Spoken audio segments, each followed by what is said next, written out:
opportunity. I love visiting China. It's always so inspiring to visit here. Is that better? Everyone, I don't want to wear anything. Great. So I will be talking about reinforcement learning, and I think it's actually a very appropriate one to come first, because I'm not going to go into a huge amount of detail about different kinds of reinforcement learning, but rather try and introduce you to a system, right, a biological system in which something like reinforcement learning happens. And really the question that we're going to be trying to get at is to what extent do some of the components of a reinforcement learning model really map onto biology. I always show this slide because if I don't show it, I always wish I had, because I somehow it comes up in the discussion. I guess many of you have heard of sort of Mar's levels of description. So, what are we trying to do when we try to figure out how biology works? Mar has his take on it. I have a kind of slightly different take, which is I don't like to think hierarchically in some sense. I like to think sort of more different ways of looking at a problem. So I sort of write this as more of a circle. And so to me, what we're doing that's very special when we're trying to understand any biological system, but particularly the brain, is that we know that the brain does computation. That's kind of what it's for, right? There's a meaning and a purpose to the dynamics that the brain carries out. And so if we want to come up with a complete description of a system, we'd really like to fill in all these pieces. We'd like to identify the function or the computation of the system. We'd like to point to what in the brain is actually doing that, and to figure out sort of what the high-dimensional description, which brain areas, which cell types, how are they connected. But ultimately, particularly as physicists, our interest, right, is trying to bridge this kind of third piece, is taking our understanding of that high-dimensional system and reducing it to some kind of low-dimensional description in which we capture the fundamental underlying dynamics that instantiate the computation, right? So that form the bridge to sort of the underlying variables that we think are involved in that computation. So ultimately, I think what we're always trying to do is to kind of flesh out all three parts of this. It's always fun, right, to try to relate a computation to some low-dimensional model of it, but if we don't know how that relates to the actual system, then we haven't sort of approached biology seriously. And so I hope that you'll see that the example I'm going to talk to you about, which is birdsong, and let's actually move right away to that. So this is just a lovely gift that I received yesterday from Xian, who commissioned this lovely work for me. And this is a canary, which is a bird song. We're not going to a songbird. I'm not going to talk about canaries. They're very, very interesting, but not the particular songbird that we talk about. But it was really lovely to receive this. So I just want to show everyone. So here's just before we move into the science, I just wanted to quickly flash up all the people in my lab who have worked on these projects over the years, just sort of show them to you. I'll come back to them and you'll see them appear throughout the talk. All right, so birdsong is an example in biology of a canonical motor learning system. This bird in particular is a zebra finch, so this is an Australian native, like me, and it sings, unlike me, one song, right? So throughout its childhood, right, it hears its tutor, its father, and memorizes a song, and then practices, and throughout the rest of its life sings that one song. And you'll see examples of this as we go. So this makes it a really great model, right, for motor learning, for trial and error learning. Let me play you what the song sounds like. Hopefully you're able to hear this. You said you can make any songbird songs, Xian. Do you want to give that one a try? You can practice a few 100,000 times like birds do, and we'll get back to you on it if you want. Okay, so here's what it sounds, the juvenile sounds like. So you can play that again, maybe. Hopefully you can hear. Let's compare it with the adult. Hopefully you can hear the difference, right, in those renditions. So over time, right, the bird practices over and over again, and as a young adult, you can hear that its song has started to what's called crystallize into a variation of the song that's much closer to the adult version. It's not always exactly the same as the parent. Every bird generates its own individual variations, and that's presumably how birds tell each other apart, but it ends up with a song that's very similar, but with its own unique twists. So here's what happens, right, as the song is crystallizing. So this is this critical last period of the bird's young life when it's practicing every day. And so what you're seeing here is that every dot is some measure of the similarity of an individual rendition to the bird's final song. And so over a day, it sings tens of thousands of renditions of the song. And what you're seeing here is over the course of these few days, that song is getting closer and closer and closer toward the final song. What I would like to emphasize, though, is that even when it's in its pretty much crystallized phase, this isn't quite crystallized, but it's almost there, there's still a lot of trial-by-trial variability, right? So as the bird sings the song every day, individual renditions are a little bit different. I mean, they're very close to the pattern, but a little bit different. So songbirds learn to sing, as we just saw, by trial and error. They're not born learning how to sing. They have to practice. They have to work on it. They're also, we can think about them as lifetime learners. Although the song is crystallized, right? So many of you have probably heard that term also with respect to language learning. If you don't learn some languages before you're a certain age, then there are certain sounds that you can't really hear and you can't really produce. Many of us, struggle with that if we try to learn Mandarin. There are just some sounds that become inaccessible. So for the bird as well, right, it has this very plastic period when it's young. It settles into a final song, and that's pretty much the song it's going to stay with, modulo these small fluctuations. However, it's really clear that the bird needs to continue to sing continuously to maintain the quality of the song. So if it doesn't sing at all, then people have shown that the muscles of the syrinx deteriorate, quite rapidly over the course of a few days. So it needs to sing just to be able to keep the song in good shape. If the bird is deafened, if it doesn't get auditory feedback anymore, then over time the song deteriorates. So it seems to need that process of continuing to hear itself and self-correcting over time in order to keep the song sort of in its appropriate form.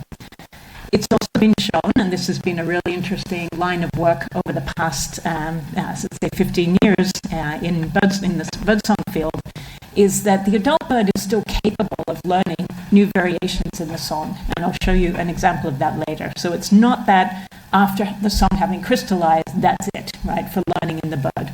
Fortunately for all of us, even after we've crystallized in our native language, we can still learn more words, we can still learn other languages, but it just becomes a lot harder. And so the same is sort of true for the bird. There's this main window of plasticity, but then ongoing plasticity throughout its life that lets it learn variations. And that is presumably very important if it gets injured or something happens, right? Your body plant, right, changes over time, and you really need to be able to retune your song to be able to deal with those sorts of changes.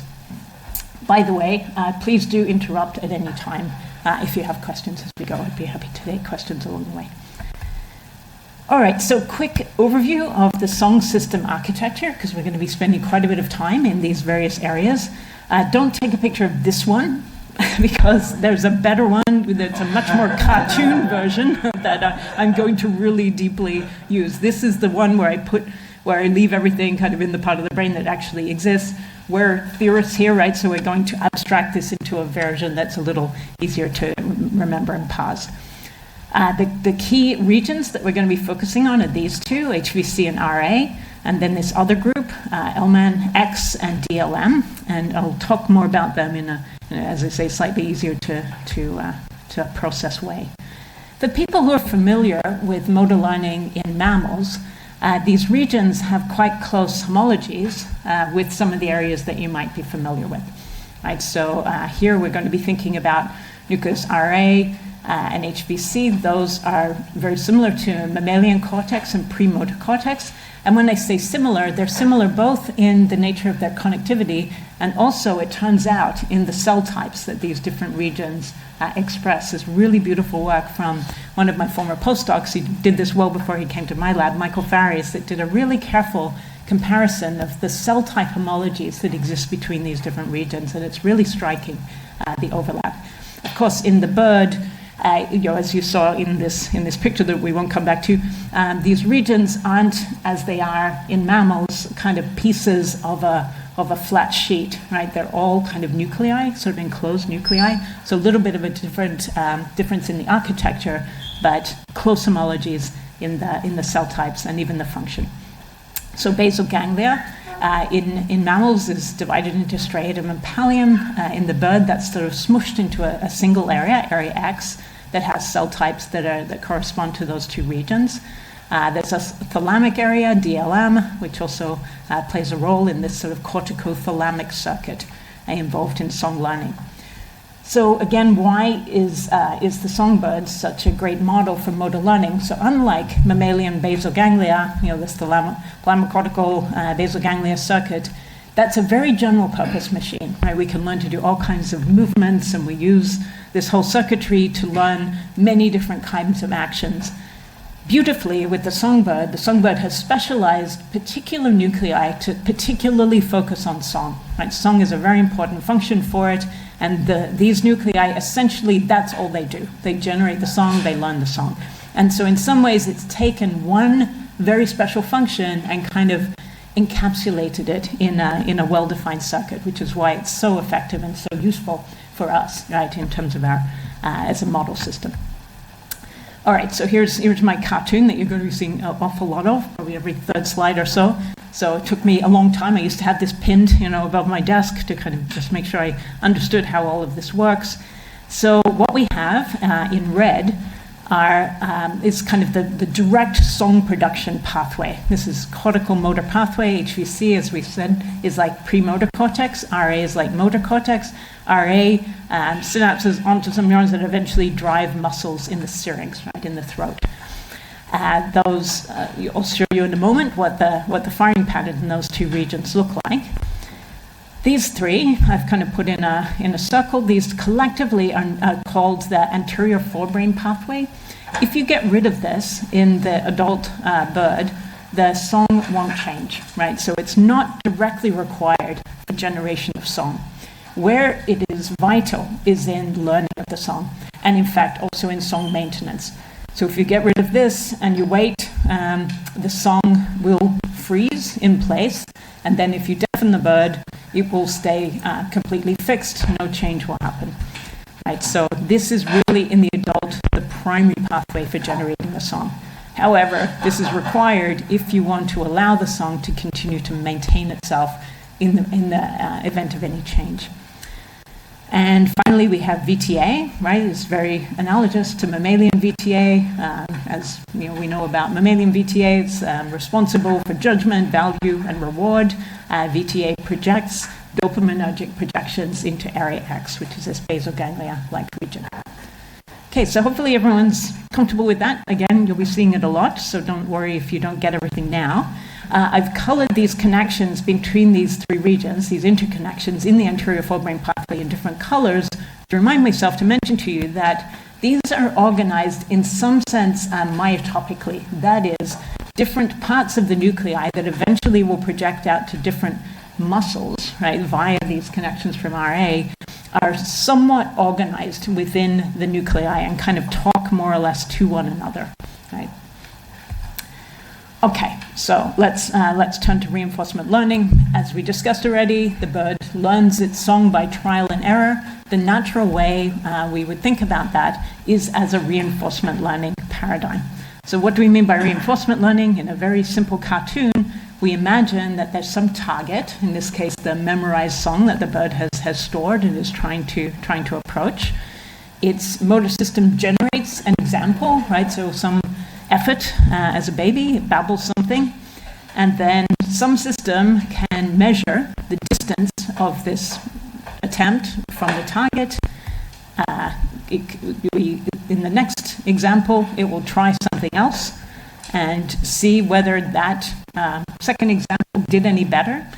And if it did, it will move, at least that's the idea, right? That's what a reinforcement learner would do, would kind of move along that direction that caused an improvement in the song.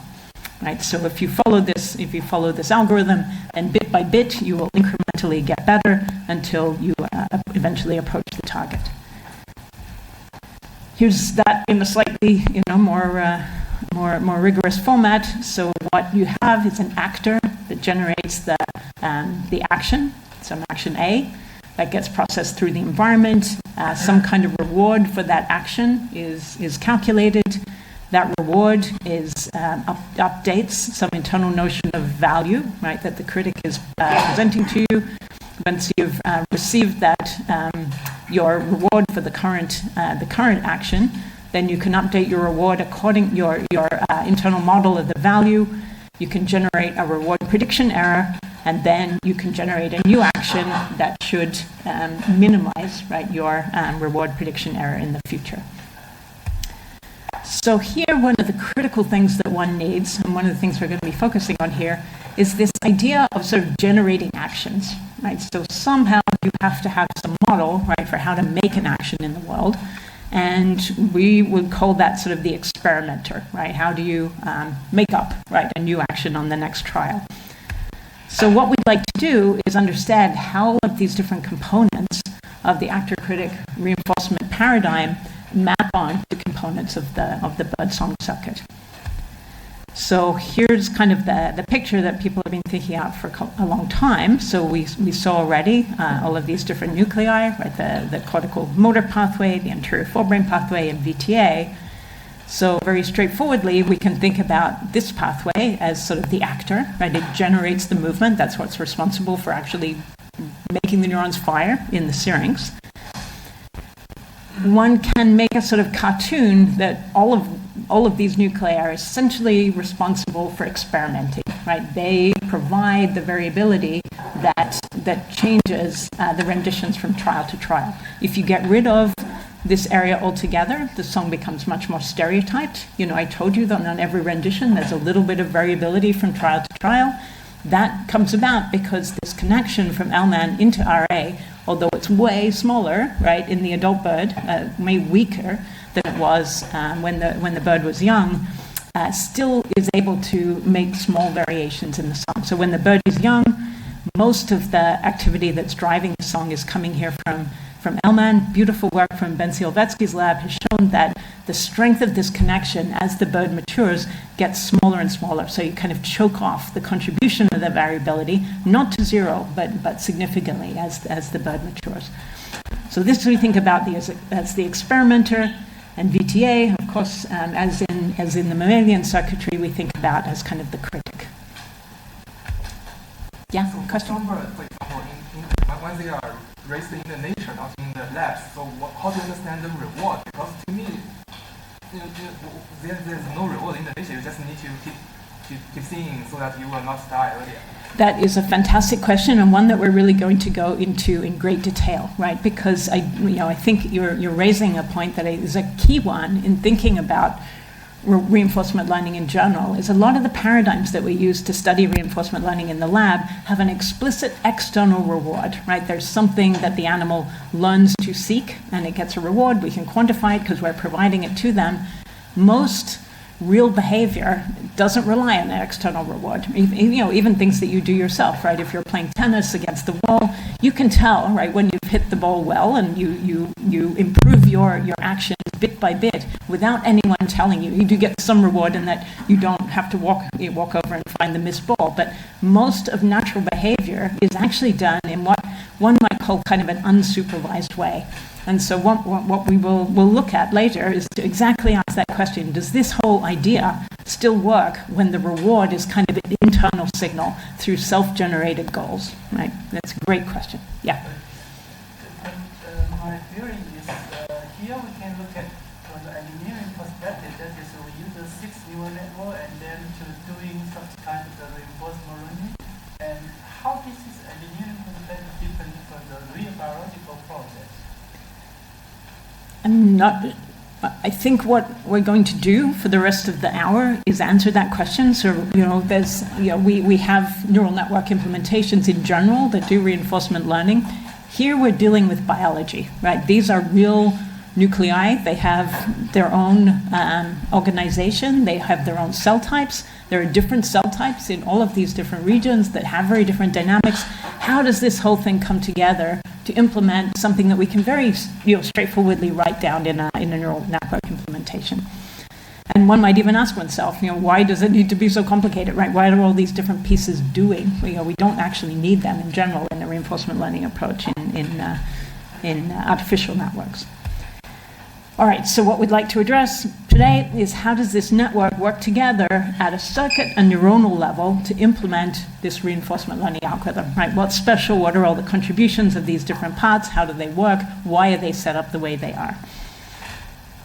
So the overall plan, hopefully, if I don't insist on getting through all of these things, but if I do, we've moved at the speed that I expect, then what I'd like to explain to you is first to go through some classic minimal models for how people have thought about this over the last couple of decades. Second, come back to the great question that you asked is, what's going on with this critic? Is this critic real? Is it doing what we think it is?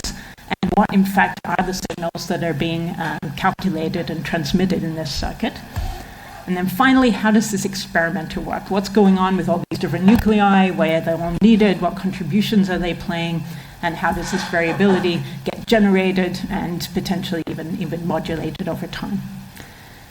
Okay, let's start here. So classical minimal models. So the idea goes back a long way that this might be a good model for reinforcement learning because the core problem here is pretty straightforward, right? We want to wire up this motor pathway from HVC to RA. HVC was shown now, 2022, not that long ago, within the last 20 years, to have this really exquisite property that every neuron, or at least the neurons that we would focus on in HVC, fire exactly once during the song, one moment in the song, very precisely timed to some particular unfolding moment of the song. Right? So what HVC gives us is this very sparse kind of timing representation of the song. There's been a lot of cool work and some that we've even participated in modeling what's going on in HVC. I think you heard the other day about sequence generation. So this is a classic sequence, right, that unfolds within a neural region. And really great work to show how the mechanics of that might work. So what you have from HVC is basically a metronome, right, that just keeps the time throughout the song. What you have in RA are neurons that talk to the muscles, right? So you can imagine it like a puppet, you're kind of pulling the strings of the different muscles, right, that move the syrinx to make different kinds of sounds. And your job, right, as the learning system here, is to wire up the right muscle string to be pulled at the right time. So very elegant, straightforward question. How does time get transformed into muscle command in order to generate the specific sequence of syllables in the song? So yeah, as I said before, what we know about this representation in HVC, at least the neurons that project to RA, is that they form this sort of beautiful sequence that just tiles the entire time throughout the song. So we can take this circuitry, and what people have done over the last couple of decades is map that onto pretty straightforward circuit models. Right? So you have HVC, again, with this sort of sequential firing, and your job, via this input from LMAN, is to try to figure out which motor neurons, or which muscles, right, to pull in order to generate the sounds that you want to hear at different moments in time. So that originally was put forward by Kenji Doya and Terry Sinowski as an idea of how this system might work in 1998. More recently, Ila Feet, Sebastian Sung, and Michael Fee put forward a slightly more involved version of this model. I'm just going to actually use ChatGPT 5 to change the colors to match my color scheme. It took several tries. I was going to show you that slide, actually. The first time it kind of only changed two of the colors, and then it changed half of You need a bit of patience with that. I mean, the explanations it gave were very good, and it gave me all the code to do it, but somehow it didn't work. I don't know why. So here we have same color. So what they proposed, right? So the same idea is that RA needs to learn, right, to fire given certain times. So they didn't draw in the HVC connections, but need to wire up the HVC to RA connections. Given, right, so here they are, plastic synapses from HVC, driving these neurons within RA, depending on the input from LMAN and some kind of reinforcement signal, then one will change the strength of the synapses from HVC to RA, either up or down, in a way that is sort of driven by that reinforcement signal. So we'll have a look at that a little bit more closely. So here's another, slightly maybe simpler to see picture of what the idea is. So again, you have HVC firing a sequence. You're trying to wire up these connections, right? These weights from HVC to RA, such that you generate the right muscle activation at the right time in order to generate sound signals, right? So we're going to just make them cartoons. There's some motor output that you're trying to generate. There's some target pattern. There are 13 different muscles, so they presumably all have their output target pattern that they're trying to do. The bird can hear that. They can hear what it does. There's some reinforcement signal that tells it when it's done a good job. And that reinforcement signal in this model is kind of piped back here to this HVC to RA synapse. So that's where kind of the evaluation comes in, and where you want to change the strength of the plasticity between those two synapses in order to eventually get to the right output. So in a bit more detail, here was their proposal, right? So they propose that there are two kinds of synapses: plastic synapses, that is the HVC to RA synapses, and they have a learning rule that looks like this. So the strength of the weight between HVC and RA is given by these WIJs, and that they proposed boils down to a formula like this, where there's some learning rate. There is a reinforcement signal, this R of t, so a time-dependent reinforcement signal. And then what's called an eligibility trace. And this eligibility trace is signed, and it looks like this. So the eligibility trace is a function of some temporal kernel, that looks back sometime in the past. It takes into account the activation coming from LMAN, and so here it's the current activation relative to some average. And so what that tells you here is that this part can be negative, right? So it varies around some mean, and that could either be larger or smaller than on average. And then finally, you cross-correlate that with whatever you're getting from HVC, right? So the HVC neuron fires, depending whether or not you've had some input from LMAN, that will give you a signed eligibility trace for whether or not you should activate this rule and in what direction. So these were called empiric synapses because they're kind of just probing different moments at time using this input from LMAN, which is just random. So random input just probes whatever happens in the song and says if that was a good variation, that combines together with the reinforcement to increase the weight of the synapses. So here's a couple of examples, right? So let's say you have these plastic inputs, right? Some input from HVC to RA generates this Sij coming from HVC at two different moments in time. And the empiric synapse gives you this input, and the reinforcement looks like this. So let's look at this event. So if you had the plastic synapse and the empiric synapse firing close to one another, along with reinforcement, then you've satisfied all these conditions such that you're going to increase that synaptic weight by something, right? That amount will be positive, and you'll increase that synaptic weight. So something happened when you fired that RA neuron along with some input from LMAN that made a good fluctuation in the song, so you're going to strengthen that synapse at that time. Whereas here, you had an input from HVC to RA, nothing happened in your empiric synapse. You did get a reinforcement signal, but there was no empiric input, and so now that weight goes down.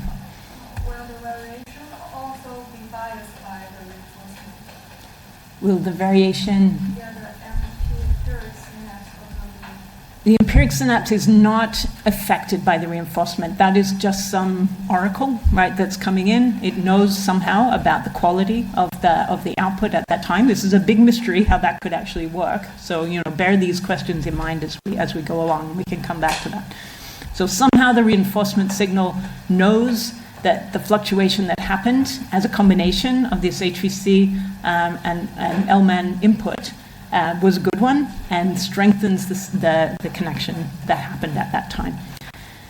One of the things that Ela was able to show about models like this is that this idea reproduces stochastic gradient descent, and so it's it's kind of a reinforced model. If any of you know that work.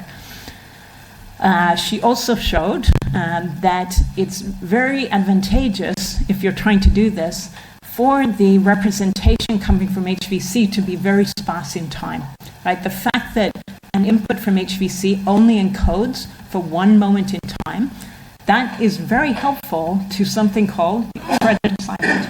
Right? So when we deal with backpropagation, backpropagation as a learning algorithm, and I'm sure many of you are familiar with that, sort of solves the problem of credit assignment because you explicitly kind of work backward through the network to figure out who made the fluctuation that was the right one to change the output in the right way.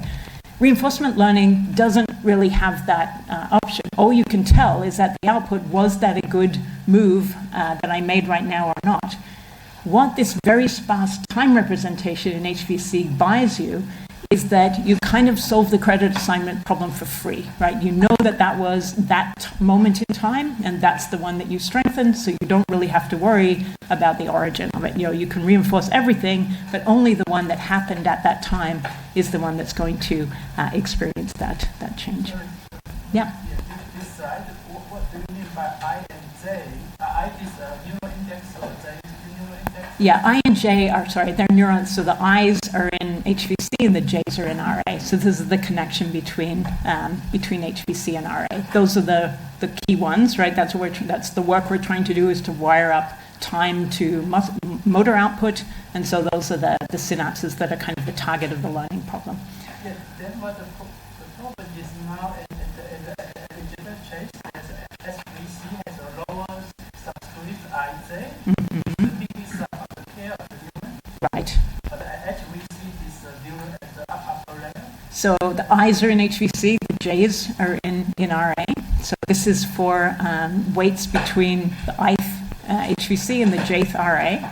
And maybe that's the other way around, actually, because these I's, right, are getting the LMAN inputs, which are coming into RA. So it's actually the weight between the jth HVC neuron and the ith RA neuron, because it's the RA neurons that are getting these LMAN inputs, right, that are being addressed to the ith neuron in this layer. Does that make sense? So the last term, SVC is neural activity at the SVC level? It's the input coming from a specific jth neuron in HVC into the ith neuron in RA. Okay. Yeah, just the synaptic, waveform. Okay, so I'm going to show you, this model is neat, right? It's elegant, and so we played with it a little bit. So I'll just show you one application of where we can learn something by using this model, modulo the fact that it's wrong, as we'll talk about in a moment. So one application that we thought about, and this is work in collaboration with Carlos Lewis and Tim Gardner a few years ago, is that there's somewhat of a mystery, although it's somewhat of a controversial mystery in the field. The adult bird sings a very, very stable song, right? So this is the waveform of the song taken after crystallization. This is the bird's song 400 days later. And by eye, you can see that these songs are incredibly similar, right? The song is very, very, very reliable. When Tim observed neurons within HVC over long periods of time using calcium imaging, he saw something quite interesting, which was that occasionally, although how often this happens is under some debate among different labs in the birdsong field, occasionally he would see that there were some neurons that would start to fire where they didn't fire before. So this is a neuron that that in the beginning only fired at one time, and then eventually started to fire at a different time. So there was this small but consistent level of kind of instability, right, in the firing of the HVC neurons, which feels inconsistent with the very, very, very stable output of the song, right? So HVC we think about as really the scaffolding that sets up, right, the motor output. If there's any variability in that, that presumably is going to mess up, right, the stability of the song. So what we did was to take this model and do some playing with it and see if we could understand whether there might be good reasons for the system to kind of want to introduce this kind of instability. And so we implemented this model, and then we added in a small fraction of perturbations along the lines of the kinds of things that we saw in Tim's data. So here's an example where, say, for example, some neuron that wasn't firing now starts to fire. Some other neuron that was firing stops firing. So these kind of small level of perturbations. So what we saw was that, once we added these perturbations, kind of the dynamics of learning changed a bit, right? So here's an example. So the red is where you have 0 perturbations. You just learn with the one firing pattern HVC that's good for all time. You get down to some low level. There's always a little bit of error because we're always adding a little bit of noise from trial to trial. Now, if you start to add these perturbations, which we just sort of threw in at various times, we kind of randomly perturb the circuit in one of several ways. I don't have time to go into the different variations, but it didn't really matter exactly how we did it. So what you see is that we could now track, right, how the learning behaved as a function of how often we were doing these perturbations, right? So the number of perturbations that we included in the learning trajectory. So this is the amount of error improvement. So by how much the initial song improves and how close it gets to the final song. So you get most improvement if you don't perturb at all. As you can see here, right, these black line is a little bit above the red line. So you never quite, once you start to perturb, you never quite get as good, right, as you did. And the more you perturb it, the more frequently you perturb it, the more that error starts to increase. I mean, it's a very weak effect, though. This is like 10% hit that you take in your final error. So you take a small hit in the accuracy of the song, and that increases with the number of perturbations. But what might it be useful for? So let's imagine that the bird has some accident, right? It sort of runs into a wire, it sort of damages something in its neck, right? And it now needs to learn to generate a somewhat different motor pattern in order to cope with that injury, right? So let's give it a new target to learn after having learnt perfectly, or at least as well as it can, its old song. So here's the original, now we give it this perturbed song. How does the network do, right, in learning the new song as a function of the number of perturbations that we've used to train it with? And so here are the learning curves of learning as it approaches that new target as a function of the number of song iterations. And while in these curves that effect looks quite subtle, if you measure the time to kind of half decay of that error, you can see that in fact it changes the time, the learning time, by about a factor of 2. Right? So the more perturbations you put in, the more rapidly the circuit is able to learn to adapt to that new fluctuation or that new target. Right? So that's quite a dramatic effect compared to the hit that you took in the quality of the song in the first place. Furthermore, it also builds you a circuit that's much more robust to damage. Right? So here again is the network with the original amount of error. If we now do something mean, like we ablate some neuron in RA, and we just measure how badly, how good the song is, following that injury. So you can see that if you've trained it with no perturbation at all, you get a huge impact from that ablation. Whereas the more you've perturbed it along the way, the less sensitive you are to that injury. Right? So the error that you get after that injury is much, much reduced by here about a factor of 2 if you have trained it with that ablation. So this might, this might ring a bell for some of you. So any guesses as to what you think might be going on here? Why is this happening?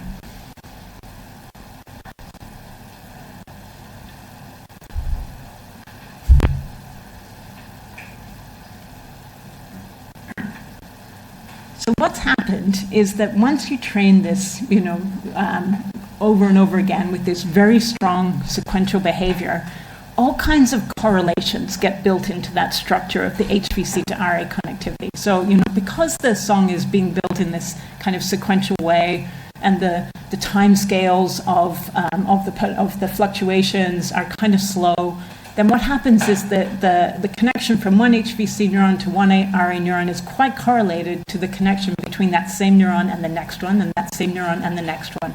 And so if you, which I don't plot it here, but if you look at the WIJ matrix that results with no perturbation, you see that's extremely correlated, right? A lot of the weights are very similar to their neighbors. So, you end up sort of overtraining to this very specific correlated solution.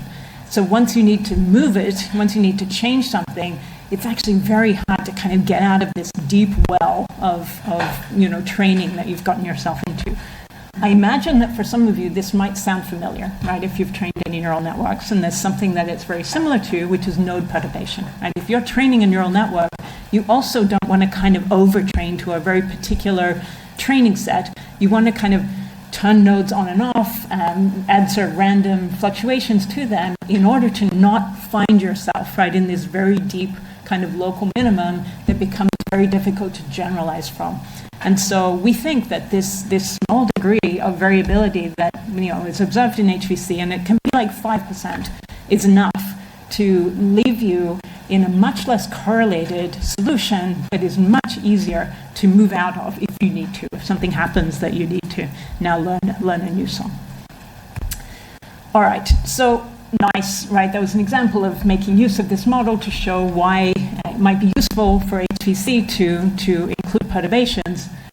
However, I'm sure many of you have noticed that the framework of this model is really inconsistent with the biology. So what is the in-your-face kind of flaw, right, with this model?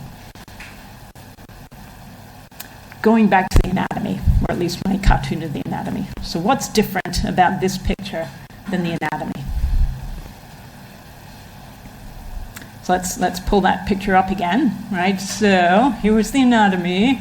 Where was the green part, right? Where was the error coming back, the feedback, the reinforcement feedback from VTA? This model would suggest, right, that was coming into this synapse, right, this nexus point between the HVC input and the LMAN input. Somehow that evaluation and the modulation of learning needs to happen here. But as we saw, that's not where it's happening, right? Where all the feedback error, or at least where we think the critic, right, is talking here to the anterior forebrain pathway. And so there's some mystery to be bridged, right? Is how you get your feedback here, and yet you modulate your learning at this synapse. So did everyone see that problem and sort of get what we need to address here? So let's go to the question that you raised earlier. So is VTA doing what we think it is, right? Is this really an error signal? It was proposed as a great idea. No one had ever recorded from these neurons until Vikram Gadkar in Jesse Goldberg's lab did the heroic work. All right, so is the critic real, and what do the signals look like? So as we talked about, I mentioned earlier at the beginning, I told you that birds, although they crystallize and have this very, very well-defined, consistent song, they can still learn as adults, right? So there is some ongoing capacity for learning, and this kind of experiment is what has demonstrated that. So this is, again, you've seen these, blobs of dots before, so these are many different renditions over the course of a single day of the song. And this is taking out, so rather than looking at the whole template and looking at a distance between the song and some other song, every dot here is just measuring the pitch of a particular syllable in the song. So if you, let's see if we can look back at that spectrogram, for example, right? So what you might do is just take a slice, right, of one of these syllables that has a fairly pure frequency. It's sort of tone-like, and maybe Xian can sing us a syllable like that later on. She's really good at birdsong. Yeah. So there's a well-defined fundamental frequency, and on rendition by rendition, that fundamental frequency varies a little bit. That's that's an example of the kind of variability that the song can exhibit. Right. So here's the pitch, right, of that fundamental frequency of a particular syllable across a day, and it sings, day by day, and generates variability. What the experimenters have done is what's called a conditional auditory feedback experiment, so that when the bird, by chance, happens to sing a song that is higher than some threshold, they let it go. But when it sings a syllable that's lower than a threshold, they give it, using a kind of microphone attached to their head, a kind of unpleasant auditory feedback, like, that's being kind of piped directly into their skull. So that the bird doesn't like, and so what it does is bit by bit it realizes what's going on over time, and bit by bit sort of shifts the syllable of the song to avoid hearing that negative feedback. And so what you're seeing here in black is the kind of threshold that the experimenters are using. You can't make it, you can't just sort of say, let's change our pitch from 750 to 850. You can't make that change, but if you shift it a little bit, then it's able to kind of push the frequency along a little bit. So day by day, you can kind of push it, and then you can keep changing it, right? Over the course of days, you can push it up, you can push it back again. This is just the pitch of that particular syllable, right? So it's interesting to ask, and people have looked at that, is sort of how much of the song gets affected by its change. It's able to adjust to that change. That has kind of knock-on effects at other times throughout the song. Richard Handels's done a lot of beautiful work on that. I don't have any slides about that, but it's a cool problem.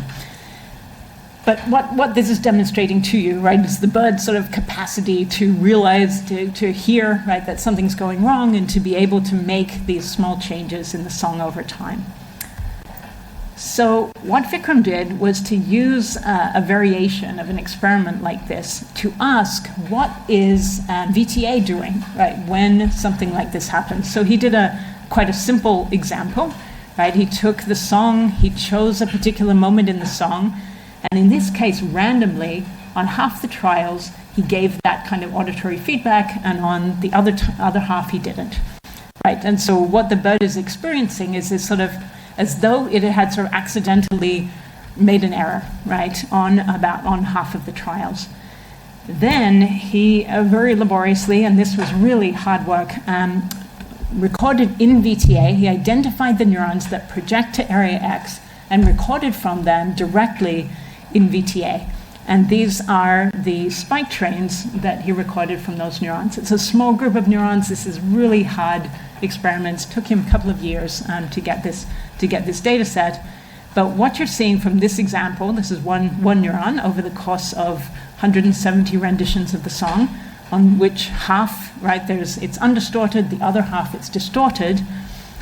These are dopaminergic projections, right? So you're looking at the firing of a dopaminergic neuron projecting into area X. And what you see is that when there was no distortion, there's a positive boost in dopamine, and when there is distortion, the dopamine goes down. So this feels very akin, right, to our reward prediction error, that when something happened that was now better than average, when nothing bad happened, that's now better than average. There's a burst of dopamine, and when something bad happened, then you get a decrease in dopamine. So beautiful demonstration, right, that these neurons, when you provide this sort of external feedback that you control, you can see in them that they carry this sort of reward prediction error signal. Just to clarify, because in the bird song typically there are a sequence of many syllables, right? So this happens every time? This happens, so they selected one very particular moment in the song, so the bird could learn when that was would have happened. And at that very particular moment, either you give it the negative feedback or not. Right, so it makes use of the fact that the song is so stereotyped that you can pick a moment in the song that's repeatable from rendition to rendition and make a perturbation at that particular time. I mean, for the undistorted computers, you can also consider all other syllables undisturbed, right? Right. You don't see this kind of trend in face it far away. So that's exactly what I wondered, right? So thank you. So Vikram showed us this data. But okay, you've done this one thing at this particular moment in time. What's going on in all the rest of the song, right? You've killed yourself to take this data. What is happening in the rest of the song when you're not making any change? There is variation, right? Natural variation throughout the song. Can we see any evidence at other times, coming back to your question, where you have no external control, right, over the error, that there is an internal encoding, right, of some kind of error about the song? To be honest, this data, pulling that out, is very hard. There's, the dopamine signals are very noisy. We don't know what they care about, individual neurons, right? So what we did was to take this whole data set that Vikram had generated, and now to ask, can we find any evidence away from this particular moment in the song that the encoding of dopamine has any kind of graded relationship to song variations at all other times during the song, right? So this was an exercise in very painful statistics, trying not to p-hack, blah, blah, blah. And so what we did was we built lots of models that captured many kinds, because we also don't know what it is that dopamine cares about in a song. The song is a high-dimensional thing, right? It's a spectrogram, and so we made models that incorporated many different kinds of auditory features of the song. We don't know at what time delay any given neuron cares about aspects of the song. So we just scanned over the whole song and over all time delays and over many different features and asked, are there, R-squareds, right, that are significant? Are there relationships that are significant between the firing of individual dopamine neurons and any kind of feature of the song? And what we found, all we could really look at here was the distribution of those R values, right? So if you look at the distribution of R values at all lags, you get this kind of flat distribution. And those, when you shuffle the song relative to the dopamine firing, and now you do the same thing, you calculate the R-squareds, and you look at how many of them have significant R-squareds, right? So p-values when you use the actual data, not shuffled data. And what you see is there is this peak in the latency at which you get significant values, significant relationship between dopamine and song features, whatever they are. We've used a kind of very general model that incorporates many different features. We don't really dive into which particular feature because we just don't really have enough data to do that. But when you have some kind of significant relationship, generally you find that the latency to that relationship between song features and dopamine firing is very consistent with the error signaling that we saw, that Vikram saw in the perturbation that he generated. So same kind of time shift, about 100 milliseconds after, and so very kind of all it held together. I mean, as you see, very painful, right? Not very strong data, but consistent. So that was lovely, ish, right? But somewhat frustrating. Vikram then got a job at Columbia and set up his own lab, and now has, as a grown-up, has access to all kinds of new, cooler tools, which include the ability to record directly from dopamine in area X, right? So dopamine is projecting to area X.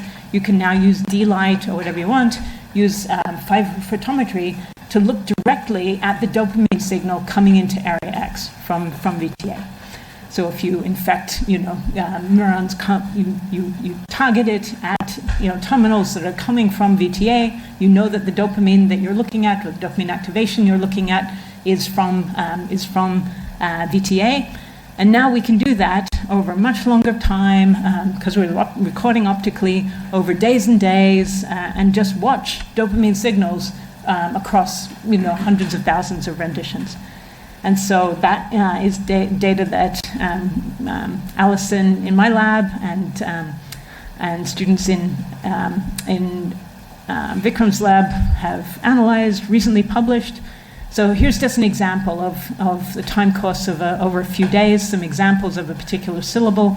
You can see from these examples, right, that the song is still very much in progress, right? It's still learning, it's changing a lot more than it was in the adult, which is good for us, because one of the difficulties, of course, with analyzing the adult bird is that the fluctuations that are happening from day to day are small, right? The song is almost crystallized, right? They're tiny fluctuations.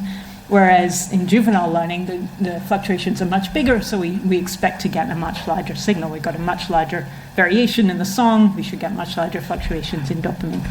Of course, the downside of this preparation compared to what we did with the previous data set is that now we're looking at global dopamine signals. So, I think it's important to remember that what we saw in the previous work is that different neurons cared about different moments in the song and different aspects of the song. Here we're just looking at all of them all together, whatever is the net, right, dopamine response, because we can't really distinguish at the single unit level. But I think, if you're thinking in the future about dopamine models, you might think about what we saw from the previous data as more like a vector dopamine signal, right? The dopamine signal is not just a scalar, good or bad, and in fact carries information about details of the song happening at different times. But we can't access that here. All right, so what do? We take the song, we evaluate how it evolves. So we look at spectrograms, we divide them into more or less recognizable syllables. We parameterize the song again according to some acoustic features. There are kind of toolboxes that have some standard features that people in the field have been using for a while, like pitch, spectral entropy, things like that. And so we then project different moments in time into some lowerish dimensional space. And now what we can do is look at different moments in time and what the spectrogram looks like, and now look at a PCA representation of those different renditions. And now what you can see over these days, right, is that on day 61, while it's still crystallizing, you get quite a distribution that gets tighter and tighter, even across, right, from day 61 to day 99, until it's kind of converged to this much tighter cloud in this PCA space. So hopefully you can see that you've gone from a kind of messy song, right, at day 61 to something that's much more reliable and repeatable by day 99. So what are the principal components here for the songs? What are they? Yeah. Oh, some low-dimensional best representation of this set of acoustic features, right? It's not particularly meaningful or interpretable to look at. And it's different for every syllable. So different slices in time will have a different PCA basis that are relevant. All right, and so now what we do is, how do we evaluate what was a good rendition? We're going to approximate that as the distance to the adult song, assuming that where it got to over the course of learning was where it was trying to get to all along. One can problematize that, right? One could question that. Is that really true day by day? Is it really always just aiming at one far distant target, or is it in fact setting kind of mini targets day by day? We do have data to suggest that that's actually what's happening, but this is a reasonable cartoon that we start with. So we look at renditions over time. We can look at the distance from any individual rendition toward the final adult syllable. And here's an example of what we get in the dopamine. So we have an example syllable that we pick at some particular time, and now we can look at different dopamine signals. We can find, say, 40 examples that are the closest ones to the final syllable and the ones that are the farthest away. And you can see very easily that if we average these traces from D-light, right, we're going to get an increase in dopamine when it's closer and a decrease in dopamine when it's further away. So really lovely, straightforward encoding of that distance. So that was one example syllable. Here's what we get for all syllables, same effect, cleaner. What's also nice is that if we don't just look at the sort of, the ones that are furthest away, the ones that are closest, but we kind of grade it by percentile, we get this very nice graded signal moving from closer to further away. So dopamine is giving this sort of graded internal reward signal that measures how well any individual rendition is doing. So that is nice, right? That's what we would have hoped to see. What we were curious about, and what the referees asked about in the first work that we did, was that do we see any evidence that this dopamine signal is actually changing anything about what the bird does in the future, right? It gives information back, but is it guiding, right, day-by-day learning? Of course, in the adult, it's a very small degree of variability. Presumably the bird is using it actively, but it's very hard to see any systematic change in the song following any kind of dopamine signal. We just didn't have the strength of analysis with that data set. So here we do, right? So now what we can ask is the song actually sort of causally moving along, right, to follow that improved dopamine signal? So the way we chose to look at that was looking at all of these renditions and looking at how the renditions moved over time and extracting what we call the dopamine vector, right? So what is the direction in song space that maximally correlates with changes in dopamine? We call that sort of the direction that the dopamine points in. So this dopamine vector. And indeed we saw that the song, right, as we scan along in time, moves, as we move into the future, the song moves causally along that dopamine vector. So it really does seem to be guiding the way that the song, changes over time. You find the dopamine vector and the song improves along the dopamine vector. One might worry, right, that there's just very long time scales in the song. There's very long time scales in song learning. Maybe we're just, it's just autocorrelation that we're measuring. So the important thing to do was to look at how strongly the dopamine signal predicted what happened in the past, right? So if we look backward in time and we reverse the dopamine vector, how much do we correlate with it going backward in time? Because that would just say that we have two correlated processes, right? That it doesn't matter. The fact that it predicts much more strongly going into the future suggests that there's really a causal role for dopamine in actively improving the song in the future. Does that make sense to everyone? So an important control that this wasn't just, a correlation, but in fact something that is driving the changes in the song.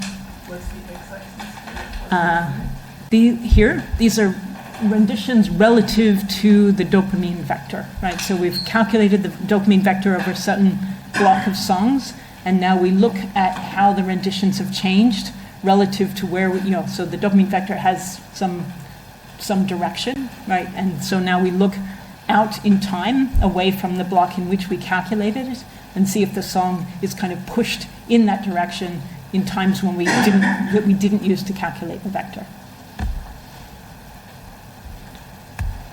Okay, so what signal exactly is dopamine carrying, right? If we go back to this picture of the actor-critic model, there are two things, right, that are relevant. One is the reward itself. Right? Is this just good or bad? And I'd say Vikram's results, it could have been reward too, right? It's a good song or a bad song, you get a positive or negative response from that. Whereas if it's a reward prediction error, right, we're going to see something different, right? So what is the reward prediction error? It's the reward that you get at some time relative to your expected reward that you've used, from your internal model. So what is that, right? That's going to be the reward at time t times the reward at previous times, where there's some discount factor here, eta. So what we would expect to see, if this were indeed a reward prediction error, is that we should be able to derive directly, by looking at the correlation of dopamine with the renditions, some kind of history dependence, right, in the dependence of the current dopamine on properties of the renditions going into the past. So here's what you get. It was simply reward, right? It would only depend on whatever happened on this trial. If it were a reward prediction error, then you would be subtracting whatever happened on this trial from some weighted sum of whatever happened on the previous sum trials. Right, so this is if we now kind of calculate the terms of this, basically this filter, right, relating the current dopamine response to variations in song, looking back some previous renditions, that will tell us whether or not we in fact are seeing a reward signal or a reward prediction error signal. And so here's the data. And I think it shows really clearly, and this is very repeatable across different birds, across different syllables, that you do indeed get weights, right, that are taking into account previous renditions. And what you're doing is weighting them negatively. So you're saying, what was my average recently? And I'm going to subtract that from whatever I get now and calculate my reward prediction error that way. Right? And so even from the time constant of these weights, you could say something about the kind of learning rate in your value estimation. Okay, so we've shown, right, the VTA dopamine signals are kind of doing, right, what we needed them to do to be consistent with this picture. There's still a challenge to the original models, which is, how is that signal getting here, right, to the plasticity mechanism? So what is the error-driven plasticity mechanism?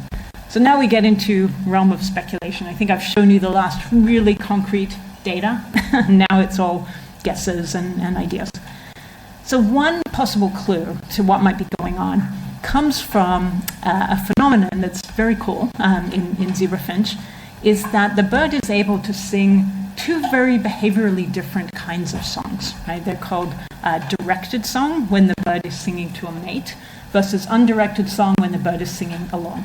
Right? And this is a phenomenon that's very wide across any kind of motor behavior, that when you are practicing or no one's watching you, you're singing in the shower, you'll try out all kinds of stuff, right? But when you're standing on stage and you have to, sing in the opera, you're going to give your best version. And so the bird does exactly the same thing. When it's alone, the song is more variable. When it's in performance mode, right, here what you're looking at is the distribution of that fundamental frequency. It's much sharper and much tighter. Some of you might notice also that there's a shift in the mean.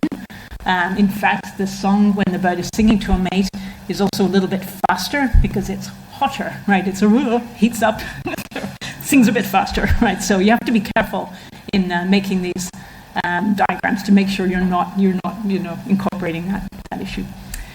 All right, so what happens in the anterior forebrain pathway during this change in variability? This is super useful to us, right? Because what we see is that the bird has some mechanism whereby it's capable of dynamically changing the amount of variability in the song, right? So who would have thought, right? So in the picture that we showed you in the beginning, that there's some experimenter that's always injecting some kind of noise into the song, just some random number generator, right, that's always adding some noise. Here you see that is in fact something that the bird has some active control over. When it doesn't want to be noisy, it can turn the dial down, right, on that variability. So let's have a look at what's happening in the anterior forebrain pathway during that change. So these are firing patterns from LMAN, right, from this nucleus that's kind of the output into RA that we've already talked about. During undirected song, you can see it's super noisy, right? It's just sort of firing away in a very noisy way. During a directed trial, that noise goes down. And there's another quite striking difference in the firing patterns between these two, is that you might notice that you see very often in LMAN these bursts, right? So you get these fast, tight bursts of spikes that pretty much never happen in LMAN when it's singing a directed song, right? So something about these bursts maybe are what's helping to inject that amount of variability into the song.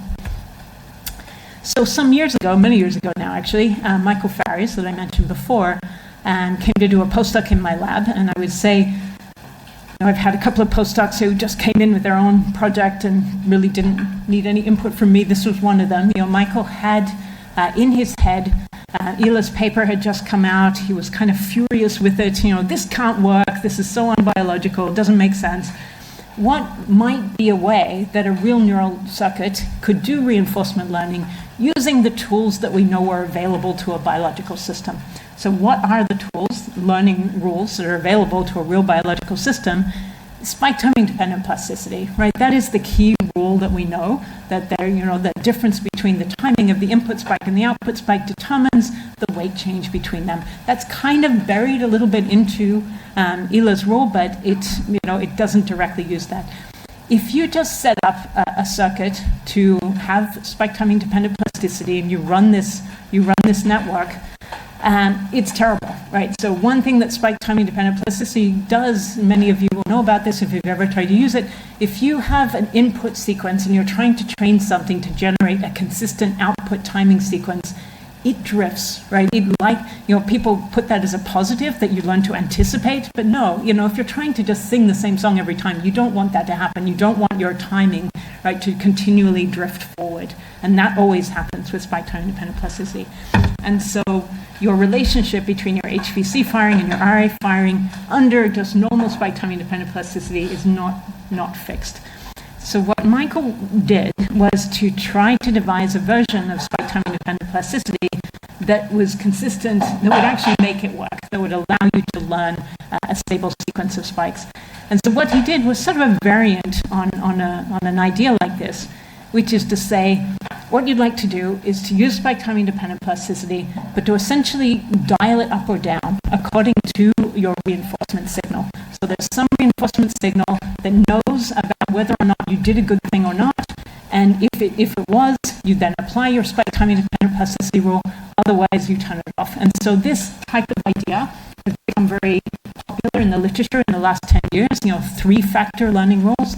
And so Michael sort of, I think he was quite ahead of the game in thinking that there may be a nice way to devise a learning rule that has this sort of third factor that modulates up and down the strength of spike timing dependent plasticity.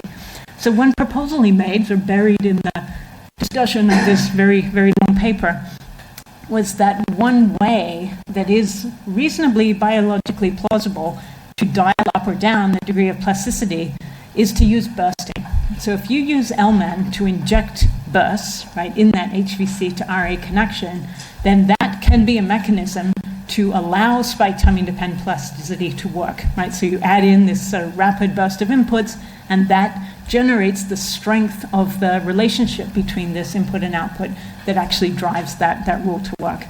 And so that, the proposal that the discussion of the paper makes is that maybe the fact that we see bursting in undirected song in LMAN may be a mechanism to kind of keep that door of plasticity open, right? So then the question is, how would you modulate it in a way that's driven by reinforcement? He has a lot of thoughts about that I won't go into. But really the idea is that LMAN itself is kind of generating that gate, right? So now it becomes itself part of the reinforcement learning mechanism that is acting here, right? So it's not needing to come from some external place. Instead, it's coming directly from the kind of single neuron dynamics of LMAN. All right, so as I said before, it's this three-factor learning rule. So we know VTA kind of indirectly talks to LMAN, so it has a mechanism to receive some kind of reinforcement signal. Again, there's some question about timescales. It's presumably getting them after the fact, so you need some kind of eligibility trace, again, similar to Ela's model. All right, so one thing that we're going to discuss a little bit of length, if I have still time, is how dopamine might be involved in this, right? So what we see is that the anterior forebrain pathway is able to change quite a lot between directed and undirected song. A really beautiful result from Arthur Lebois when he was a postdoc with David Pickel was he showed that injecting a dopamine antagonist into area X is actually able to change the nature of the song from the undirected song to the directed song. And so if the animal is singing directed song, you apply a dopamine antagonist, you restore the variability to that of the undirected song. So it seems that dopamine may have a role to play as part of the signal that is able to do this switch from variable to unvariable, less variable. All right, so let's turn now to this final question: is how does the experimenter work, right? Where's this variability coming from? How might it be modulated and controlled? So how is it generated? How is it controlled? So again, back to this case where we have this very clear difference in the amount of variability between directed and undirected song. How can we make use of that? So let's dive a bit more deeply into area X itself. So area X, as we said before, is a basal ganglia homologue. It has some neuron types that should be familiar to you from if you know about the basal ganglia. So the input neurons, the ones that get inputs from HVC, are spiny neurons. They're excitable, right? They're silent except when they get input, and then they'll fire strongly. They receive sparse input that's sort of a copy of the sequence from HVC. They're a little bit different, so there are neurons in HVC. Some of them talk to RA. They fire in ways that you've seen before in this very sparse sequence. Another set of neurons project to area X, sparse but not quite as sparse as the ones coming into RA. Nonetheless, the cartoon is that basically area X is sort of getting a copy of the timing of the song in the same way that you see it in RA. So that's the inputs. The outputs are palatal cells. So if you know anything about palatal cells, you'll know that they fire periodically, right? They are spontaneously active, and they just fire away like crazy, right? In a periodic way, and they give inhibitory output to the thalamic nucleus, downstream DLM. So what do neurons in area X do between directed and undirected song? So when the bird is alone, this is an input neuron, so one of these spiny neurons, no change, right? Which is not surprising. So HVC is generating timing, it's giving that timing to area X. Timing is timing, doesn't matter whether or not the bird is singing directed or undirected song. However, at the output, right, these palatal cells do show modulation. And so in a directed trial, this is what they look like. In an undirected trial, they're doing something quite different, right? They're firing with higher firing rates. They have these pronounced gaps and these periods of quite fast firing sort of scattered throughout them. So this idea that people have been working with for many years is that LMAN is the variability generator, it's a random number generator, it's the output, is not quite right? Because what we see here is that area X is also variable. It's also able to modulate its variability that in ways that align with changes in variability in the song behavior as well. Right? So area X does, it would appear, play a role in changing the amount of variability coming out of the anterior forebrain pathway. As we mentioned before, blocking dopamine receptors in area X restores variability to directed song. So there's potentially a dopamine dial to that amount of variability. So what we then, again, when I say we, David Pickell and his amazing student at the time, Agata Buzzillo, did was recorded directly from these palatal cells. So in slice, this is all a slice prep. What Agata discovered was that there was a previously unknown cell type in area X. And really coolly, this has subsequently been found actually in recent EM studies in the birdsong circuit. So we were never able to see this neuron directly, never able to record from it directly, only knew about it from the recordings in palatal cells. We were able to see the synaptic inputs that these cells gave to those cells. So what do we know about it? So we know that this, recording this unknown cell, right, that's projecting to palatal cells, unlike almost all the other connections within area X, they're all basically inhibitory. This neuron gives excitatory inputs into palatal cells. It fires periodically, so at a different frequency than the palatal cells, so it kind of clocks away with these very regular inputs coming into the palatal cells. If you look at the waveform, it has a very interesting property, is that when these periodic inputs come in, very often they're not simply excitatory, they're coupled excitatory-inhibitory. So you get a very tightly coupled in time excitatory-inhibitory waveform. So very weird and cool. So what we have not been able to explore directly is whether or not this is one neuron, right, that is giving both an excitatory and an inhibitory neuron into the palatal cells, or whether there might be a little microcircuit whereby that excitatory cell drives an inhibitory cell that drives the same palatal cell. So we saw that spontaneously fires periodically. It causes these very temporally associated EPSP and IPSP, and that it drives multiple palatal output cells. So if you randomly choose two palatal output cells and you record from them, way above chance, you would see the same sequence of inputs coming into them. So whatever this neuron is, it's very divergent, right? It talks to not just one output palatal cell, but to a whole population of them. So, being theorists, our imaginations ran wild, right, with this idea, and we wondered what such a circuit motif could possibly do. So one proposal is that it might do the following thing. This might be really a mechanism for area X microcircuitry to be able to control the population output, right? So here's the motif, right? You have this clocking away neuron giving combined excitatory and inhibitory input into a population of output palatal cells. All of them, again, fire periodically. It's a population, they have random, left to their own devices, their phases are completely random relative to one another. But now what happens if they're all getting a consistent periodic input into them? So what's the tool that we can use to explore that idea? It's something called a phase response curve, right? So a phase response curve tells us if you have, you start a neuron at some phase, it gets some input at some phase relative to its own periodic cycle. What happens when it gets that input is it gets shifted along in the phase of its own internal cycle. And so we call a phase response curve the amount by which an input coming in at some particular input phase shifts the output phase.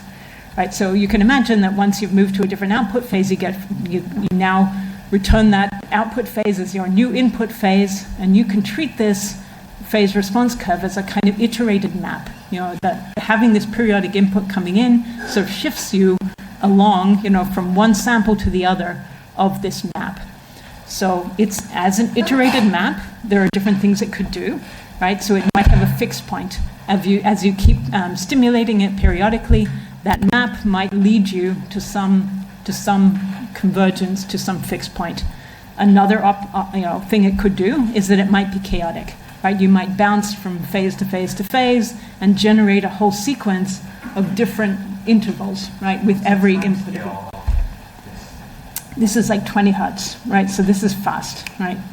Happening, clocking away.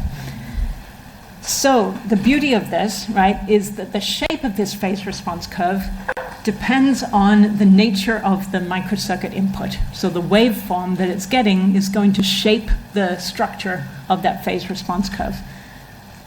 So what happens as the input, it might be purely excitatory, or it might be this coupled excitatory-inhibitory input. They give you two different phase response curves. It turns out, for some choices of parameters, that when you have this guy, right, the combined inhibitory-excitatory input, that phase response curve it has a fixed point, right? So individual neurons ending up with the same phase. They end up with periodic firing, and all the neurons that are being driven by that same neuron end up synchronized. So the whole population ends up coherently firing in a very regular way.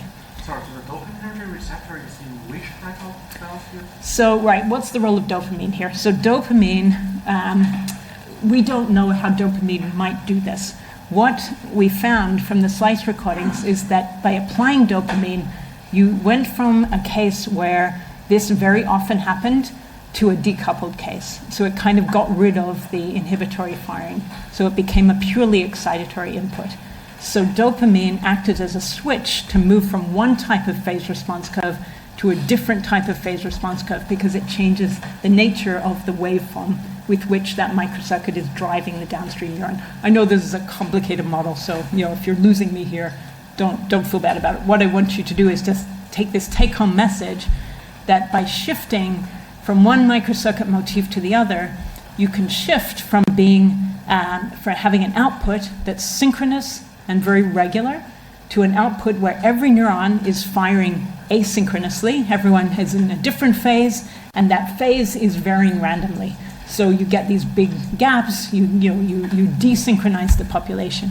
So this is a really neat way for dopamine to act as a dial to take you from having a very coherent output to having a random, messy, incoherent output, and thus kind of providing a very different downstream signal that then propagates through the rest of the network. So Yeah. that's the number of Does the... So this picture depends on many parameters, right? It depends on the frequency of the palatal neurons. It depends on the frequency of this one. It depends on the details of how we think dopamine is changing the shape. It depends on the waveform. So what we're able to do is that as you change the parameters, whatever this guy did, the other one tended to do something opposite. We couldn't always say that it's this case that led to synchronized output and this led to desynchronized output, but generally when this guy was synchronous, the other one was asynchronous. They just seemed to kind of flip in a coordinated way as a function of parameter settings. All right, so postulate, this is again maybe just a fantasy, but it's a potential mechanism for dopamine to switch the variability of area X's output under these different behavioral contexts. And you could also imagine, because dopamine, as we've seen right from our VTA experiments, can change rapidly over time, this could be a way for dopamine to very rapidly switch the nature of the output, to drive signals that are very local in time, to move area X's output in a way that could potentially drive these downstream bursts, right? So what we need to know in order to see that is that what's coming out of X has to get transformed through DLM. Now we're really in the weeds here, so I'll go through this quite quickly. Most people don't worry about DLM. It's just a thalamic region in the middle. The thalamus is weird, actually. So some of you have worked with thalamic areas probably know that they have a special property, special cell type that has T-type and L-type calcium channels, which are able to generate bursts and have something called rebound firing. So remember, the output coming from X is inhibitory, but what happens is that as you have a gap in the output from X, that leads to inhibitory firing in DLM. And beautiful work from Abby Person showed that this would be a mechanism rather, when we think, what we know about basal ganglia in general and the way people talk about basal ganglia is that it's kind of all on or all off because it's inhibitory, it just stops. What they showed was, in fact, it's a very detailed, beautiful pattern that small gaps lead to firing in DLM and can actually generate quite a high firing rate, right? So large outputs coming out of area X don't suppress output coming from DLM. Depending on whether they're variable or not, they can generate high firing rates in a very precisely timed way. And so that's Jesse Goldberg did some recordings of that, and working with Michael Ferries and Michael Fee, then made a model from the data that they took, and you just get this beautiful relationship between the gaps coming out of the palatal inputs and the number of spikes that you get in DLM. You get this lovely linear relationship. So you get large bursts, right, when you have a big gap, lots of firing, and when the palatal outputs are very close together, that kind of suppresses firing. So we have a very nice kind of relationship, right, that basically sign-inverting relationship between variability in area X and driving of LMAN. All right, so I don't have time really to talk more about it, but what we've been trying to do with that is think about how these inputs can use LMAN as a variability generator. What is the most natural way to think about generating variability in neuroscience? There's no such, I don't believe really in noise in neuroscience. What we know is that balanced EI networks are intrinsically kind of chaotic, right? They're kind of on the edge of chaos. They generate very high-dimensional outputs. That seems like a great starting point. Let's think about, this is a chunk of cortex, right? It's a highly connected, balanced EI network. How could the nature of these inputs generate the kind of variability that we see? So there's lots of variability. If it's just one big connected network, it's probably not that. It's probably more clustered. Work by Ashok, Litvin Kumar, and Brett Duran have shown these beautiful kind of spatiotemporal dynamics that are a bit more organized if you think about clustered networks.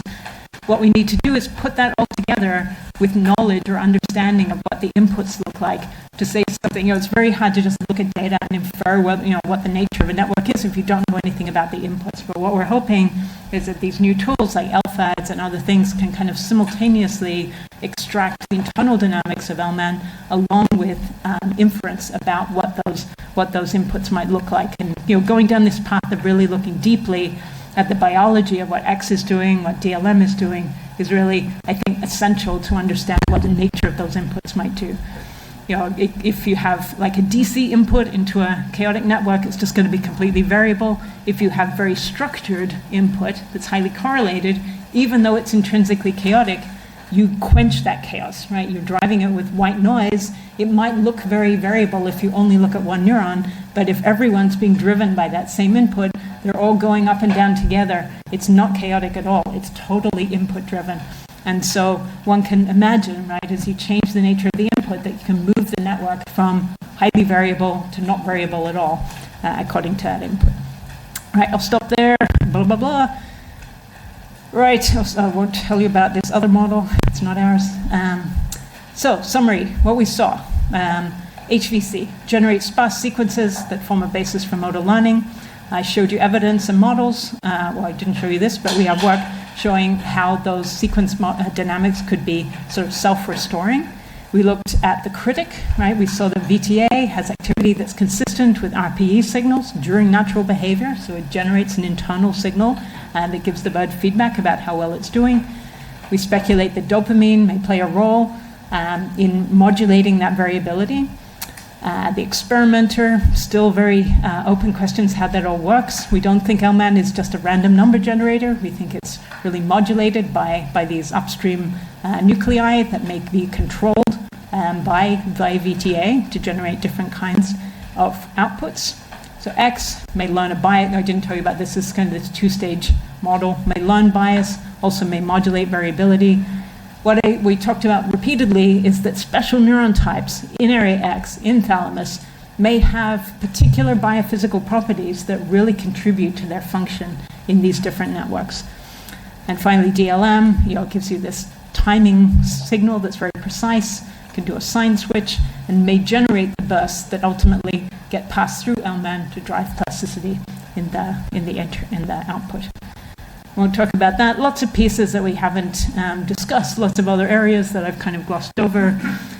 Really what we need is models, fairly accurate, but not too accurate, hopefully. Models of multiple areas with cell types are needed to really show us how variability is generated and modulated, and ultimately how it drives learning in a biologically plausible way. Okay, so back to this question, what do we mean? What does it mean to understand the brain? We've talked about the computation. I've sort of shown you something of the high dimensionality of the problem. And we've tried to come up with these sort of low-dimensional encapsulations of the roles of different parts of the circuit, and hopefully shown you that detailed cell types can play very distinct roles along with specific circuit motifs to kind of pull out some of the components of these low-dimensional models. Right, leave it at that. Thank you. And again, thanks for listening.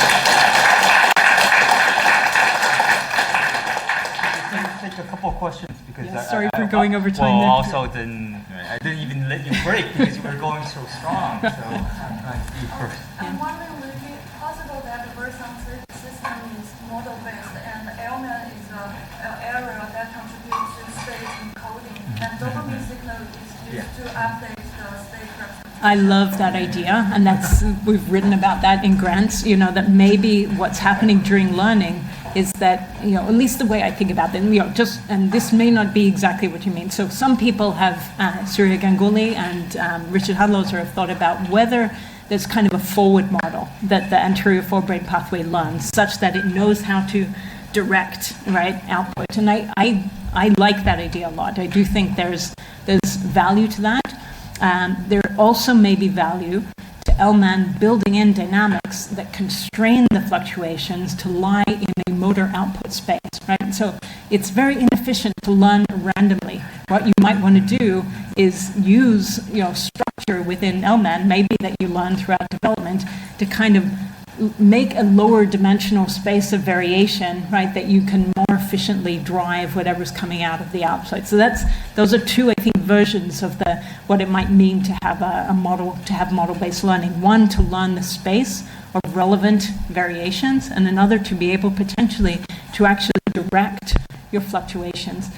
The model I didn't get to show you sort of takes a step along that route. There's good evidence that the anterior forebrain pathway has a whole learning, routine of its own. It does kind of fast learning, learns a bias that is then consolidated into the rest of the pathway over slower periods of time. So, that's again, I think, going in the direction of sort of model-based learning. Yeah, and also in my study, we found that the symbolic input is the standard state encoding. So maybe the harder cell to the DRM input also serve as a standard. Yeah, we'd love to talk more to you about that maybe.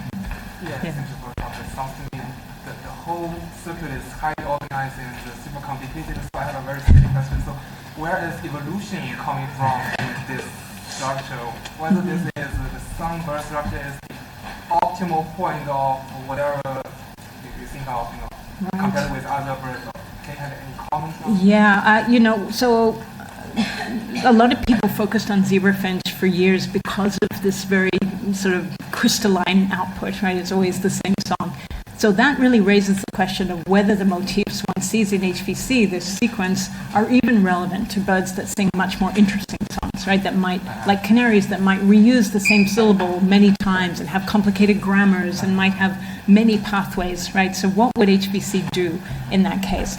A lot of people are now working on that, looking at HVC in Bengalese finch, in canaries, to see what's the relevant thing there. My suspicion is that we really undervalue the amount of variability that actually exists in zebrafinch. We tend to ignore that the fact that it can produce motifs that have different numbers of syllables, that there's quite a bit more variability than the cartoon picture. So it's my suspicion that birds on the whole evolved to have much more diverse songs, and that zebrafinch is kind of it has simplified itself, and that there are probably things buried in the zebrafinch example that will be more enlightening than we think about these more complicated cases. So that's my guess about the evolutionary pathway has sort of branched beyond zebrafinch, and zebrafinch is probably kind of truncated or simplified back from a more sophisticated learning circuit. Marcus, yeah.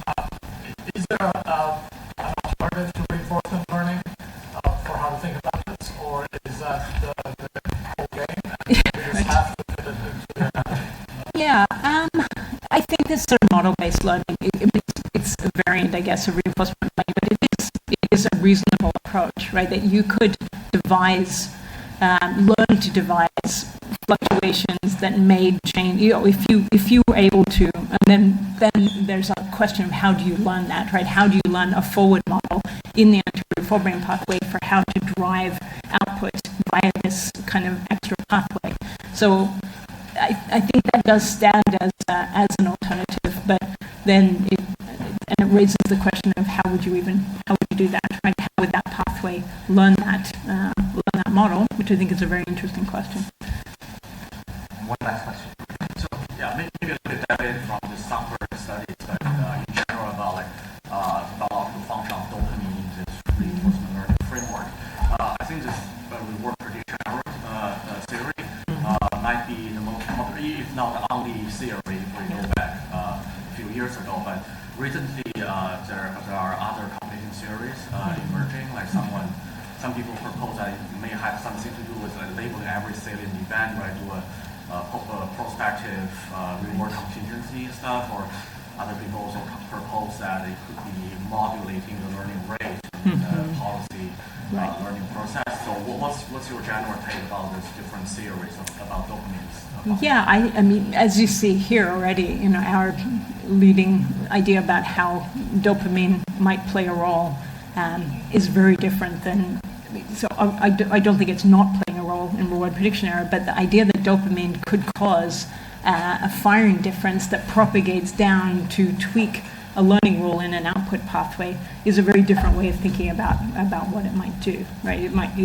It's useful for carrying a time-dependent signal that then has a mechanism that goes downstream in a very different way than how people have thought about it. So.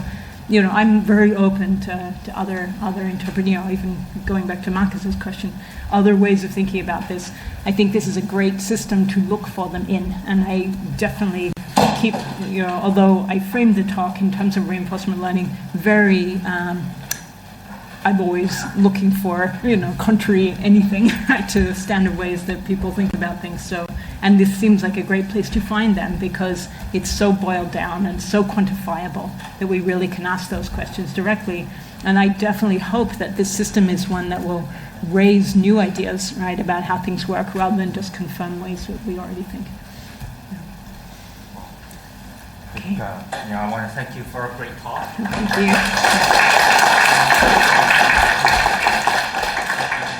Lunchtime again. So have they tried to make the bird learn a different song with dopamine, right? I mean, I can imagine, right? Yeah. If I don't use the microphone, good. Okay. So in this basic lecture, we're going to discuss the normative approach and neurocompetition at the autistic level. But before we dive in, I think it's useful to step back to reflect on the current status of neuroscience. So we are at a point where it's possible to simultaneously record a large number of neurons in 3D actions, right? And in parallel, we can also construct a detailed anatomic and physiologic structure of the circuit that generate this pattern. We'll keep generating tons of data, and we're also seeing the explosion of tools from other fields like machine learning that can help us to extract evidence from this data, right? For example, you can train a deep artificial neural network on decapsulation, and then you can ask what the internal representation inside this artificial neural network compared to what happens in your visual pathway, right? To get something that resembles what happens in the visual pathway, provide some perspective of how our visual system processes information. So on the other hand, you can build a more detailed biophysics model that is constrained by the very detailed anatomic data, right? For example, here, this is a model where you can build a very detailed model about light vision system and ask certain questions, right? All these two, I think, are powerful and useful. But one big point, and also have mentioned in my other lectures, previous lecture, basically, we are also in desperate need for sort of more general principles that can help us to understand why certain patterns exist and how the pattern that we observe in one system is related to the other system. So I think this is where the normative approach or the top-down approach becomes a complementary and useful tool to provide us new perspective. So I just want to add a long quote from Fairhall. I think it captures a lot of essence of the normative approach. And some of you probably have already read the paper. This is the first paragraph, this 1961 paper, which also laid the Normative foundation of efficient coding in Microsoft yesterday. So so basically, is that a wing would be a most mystifying structure in one didn't know that bird flew. One might observe that could be extended to a considerable distance, that it had a smooth covering of feathers and with conspicuous markings. That was operated by powerful muscles, and that strains and lightness were prominent features of this construction. These are important facts, but by themselves they do not tell us that bird fly. Yet without knowing this, without understanding something about the principle of flight, a more detailed examination of the wing itself would probably be unrewarding. So, and then we can ask, well, what exactly normative approach, right? So, generally speaking, this is a very sort of broad kind of framework. I think people from physics background could be very familiar with this, especially theoretical physics, how we come up with new law of physics system, right? So here I'm going to quote Richard Feynman's discussion on how we discover physics law. This is one lecture, we talk about the nature of physics law. So in general, we look for a new law by following the process. First, we guess it. Then we compare the consequences of the guess to see what would be implied in this law that we guessed right. Then we can compare the result of computation to nature with experimental appearance. Compare directly with the solution to see if it works. If this real experiment is wrong, in that simple signal is the key for science. So to summarize what Feynman said here is basically a three-step how you derive a law from for a given system, right? So the first guess in the context physics that usually evolve to postulating an edge function or reality function of the system. And the way you compute the consequences usually involve some minimization process, like you minimize free energy. That will give you a set of equations describing how the system evolves. And that could be directly compared with experiments. So in the context of computing neuroscience, especially in the context that we are going to talk about is how we derive biological plausible online learning tool. This is very similar, right? The first step we guess an object function of a neuron or a neural circuit. Then you do some mathematical optimization that will give you some online learning algorithm, or hopefully this algorithm could be mapped onto a neural circuit with certain biological features. So this is basically the normative approach that we are going to discuss. So to clarify, there are like different definitions of biological plausible learning. You have already heard from Adriene's talk this morning. So there are different emphases. So in this talk, we are going to focus on a learning rule that is operated online. The reason that a neural system, you always receive the streaming of input, right? And input come in, you generate some output before any proceed. Because you cannot hold a very large chunk of input in your memory, because memory neuron is limited. And the other constraint that we hold in learning rule is local, because most of the information that instruct the learning should be available to the person and also to my neurons. Right? So, and this is the outline of this basic lecture. So first, I will overview the traditional way where you can derive online learning rule. That could be successful single neuron but failed for multiple neurons. And then I will introduce a family of object functions called synthetic matching. So this gives you a tool to derive a different learning rule that can perform different unsupervised learning tasks. So if I have time, I will just give you a very quick introduction about how you can generalize the synthetic matching framework to kernel synthetic matching. So let's start by asking a very simple question, right? What does a single neuron do? If you look at a single neuron in the cortex, they receive solid input from other neurons, that is upstream neurons, and we can denote as a high-dimensional vector here. That it could be the current rate. Right? And this neuron will sum up all this input, but it's weighted by the synaptic weight here, right? And you generate an output. Usually to be a scalar, that could be a spike, a scalar potential, or you can think about the current rate. And the things like, you can think about the output, which is also brought up to many other downstream neurons. So this is sort of a compression process, because you have a much higher dimensional input space. Your output is a single scalar. So the output itself, you can think about as sort of encoding process. The output, let's say the primary rate of this neuron at any given time is just a projection of the input primary rate vector project onto the direction that is determined by your synaptic weight. Right? Usually you can constrain the normal stuff, because otherwise you can just multiply constantly here. So that's not very important. So geometrically, what happens, right? This neuron receives a streaming of inputs at time point 1, 2, 3, and 4. So if you plot them onto the space of the input space, right? For your illustration purposes, for two dimensions. So each circle here is like a one input at a given time. Let's see, if your synaptic weight is pointing to this direction, at any given time, you will have the primary rate of this neuron is the length of this vector. Right? This blue vector you can think about as some virtual decoding process. And then there would be some mismatch, right? If you ask this neuron, okay, what kind of input you just received, that would be some mismatch, right? Because the original space is much higher than now, you actually essentially one-dimensional space. So the mismatch is indicated by this red line here. So natural way you can ask, maybe it's a neuron trying to preserve most of the information about the upstream input. How you quantify this, right? So mathematically, it's very simple. You just want to minimize the mismatch, right? L2 norm of the decoded versus original input.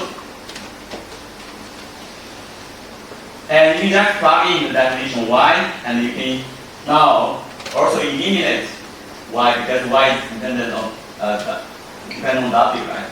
So now this is yours, a new object function that you assume when you are trying to minimize the reconstruction error. So how do we proceed? It's straightforward, right? We just expand this square. Now, if you expand this square, you have like 4 terms, right? The first one has nothing to do with the direction you want to minimize, right? So you can just drop it. And the last one is effective also independent because remember there is a L2 long constraint here, right? So you can also drop it. So what matters is the second and third term, which give you a cross term, right? Because there is a -2 here, you can just change the minimization of W, become maximization over W.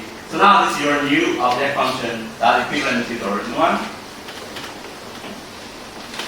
And we can rearrange this a little bit. So this is now your new object function, right?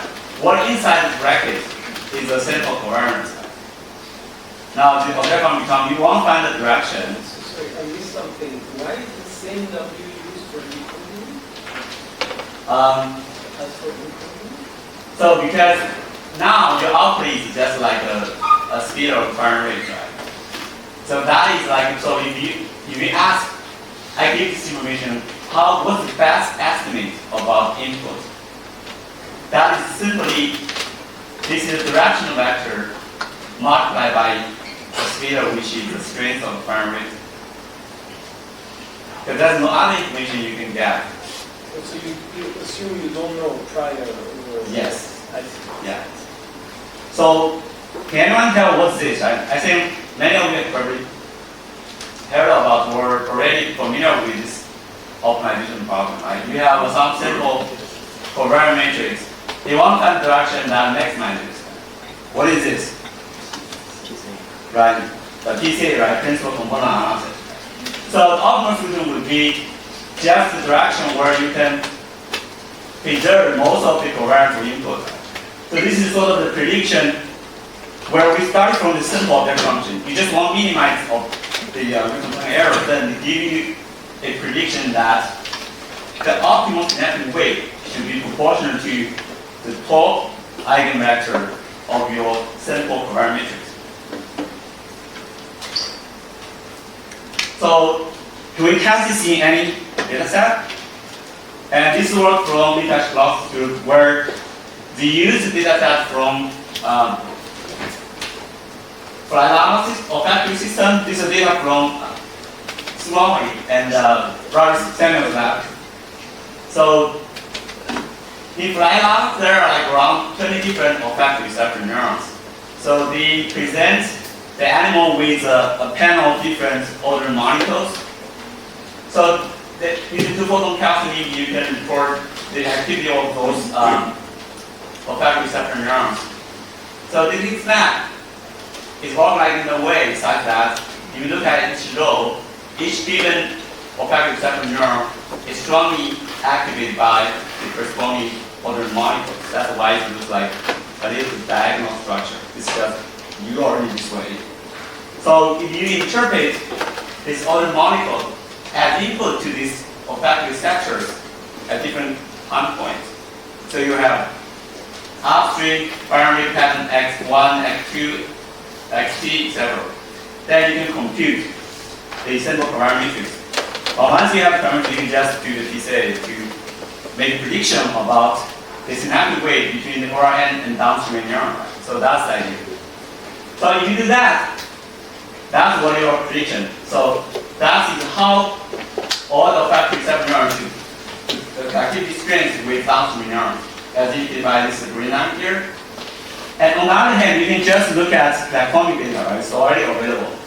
So for example, if you look at the inhibition neuron in the second layer here, and the synaptic strength between all the ORN with this inhibition neuron, and you plot them together, which is the blue line here. So the point is that it has a pretty strong correlation, although not perfect. So that means this prediction is not totally unreasonable, right? It captures certain features about what you observe in this quantity. I think this is, so the exact number is doesn't matter, it's relative, it's a relative string. That could be, the number of contacts you do this EM sections. So I don't remember what exactly you do here. I think it's a relative string. Yeah.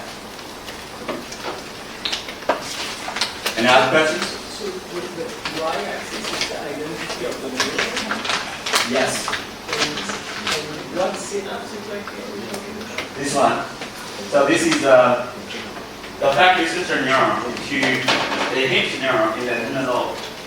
It's not all of them, it's to keep one of them. So you remember the efficient coding we discussed yesterday? So this is actually doing something like widening, right? Because the way the hinge neuron pick up the top eigen vector or top PSA and then you send inhibition back. In this way, the effective output of the second layer will be widened. So that is the increased coding capacity. This is one example we can coding. Yeah. Okay, but that's very different from the objective view. But the objective says that, if you talk about this inhibitor neuron, then that is actually, you want to capture the top principal components in your input. Besides that, you can send them out in a way you can cancel out the redundancy, the input. And how do you know which line in the green corresponds to which line in the blue? You mean for a given data point here and here? Yeah. Because the blue is just a vector, right? I'm sorry, the green is just a vector that you obtain from your... Well, you have order here, right? You do PCA. So the first one is not arbitrary, it's what one corresponds to the identity of the RNN. And we have the same order at here. So you know that. Yeah. How about the function This one? Yeah. I don't remember. I don't think we have done careful analysis of that one. Good point, yeah.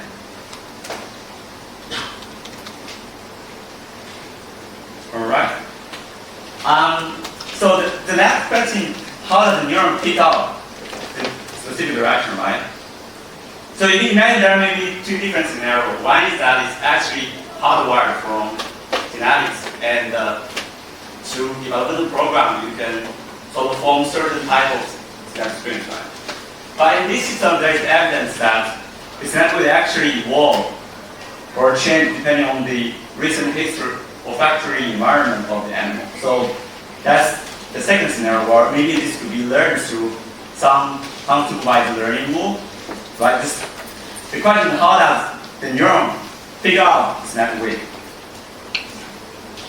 Again, we look at our logic approach. We start from our object function, one minimize the combined error, and you already see that the neural activity is just a projection of your synaptic weight when you're given an input vector, right? And this is a single neural network. So the learning rule was actually proposed by Oya in 1982. This is called Oya rule. It's very simple. So you look at the synaptic weight after the rule, right? So when you receive an input X at some point T, so what you do is like update a little bit. So here theta is learning rate, and Y is your output firing rate. You can interpret that way. XT is your input firing pattern. So this term is a correlation based. It's also like probably very familiar with now. It's a heavy kind of type of variable, right? And the second term is just like a decay term, right? Y is the case because Y, remember YT is scalar, right? So this is actually W multiplied by Y squared, right? This is just a scaling. You can think about some quantum static mechanism happening here. So, and actually you can just derive this by doing gradient descent with this object function, which is, for example, if you receive input xt, and you fix current synaptic weight, you do the gradient descent and set 0, you can get neural activity, right? So on the other hand, once you have both the presynaptic firing rate at time point t and postsynaptic firing rate at time point t, you can update the synaptic weight using gradient descent. It actually gives you oil. So this is how the learning process goes, right? So each time point, you receive some input, you update your synaptic weight a little bit, and you keep receiving more and more input, and you keep updating your synaptic weight, right? So if the input is drawn from some stationary distribution, then eventually the synaptic weight will stabilize, pointing to the top principal components of your input parameters. So that's kind of what we just discussed. So seems to be good to achieve our goal. We arrive at some online learning goal.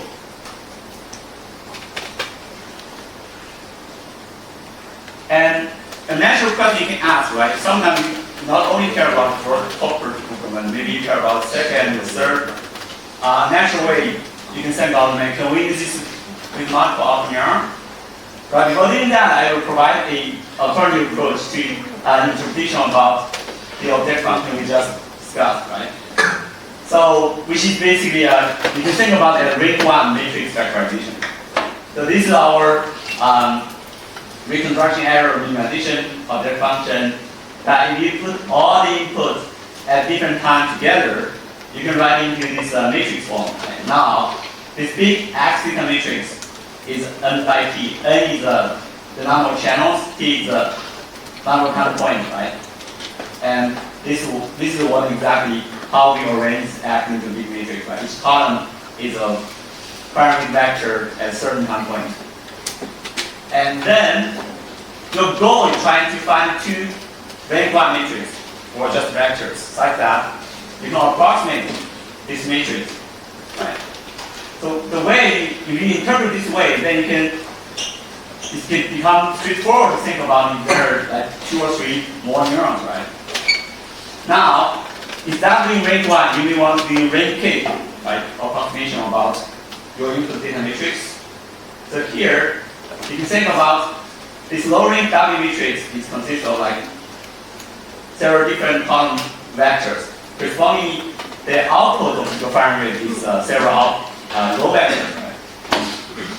Think about if there are 2 up neurons, then this is just like summation of 2 rank 1 factorization of your matrix. The question is, can we just use Euler's rule to update the synaptic weight, where it achieves the goal that it can capture top 2 principal components in this case? And yes, or so if you look at the structure here, right?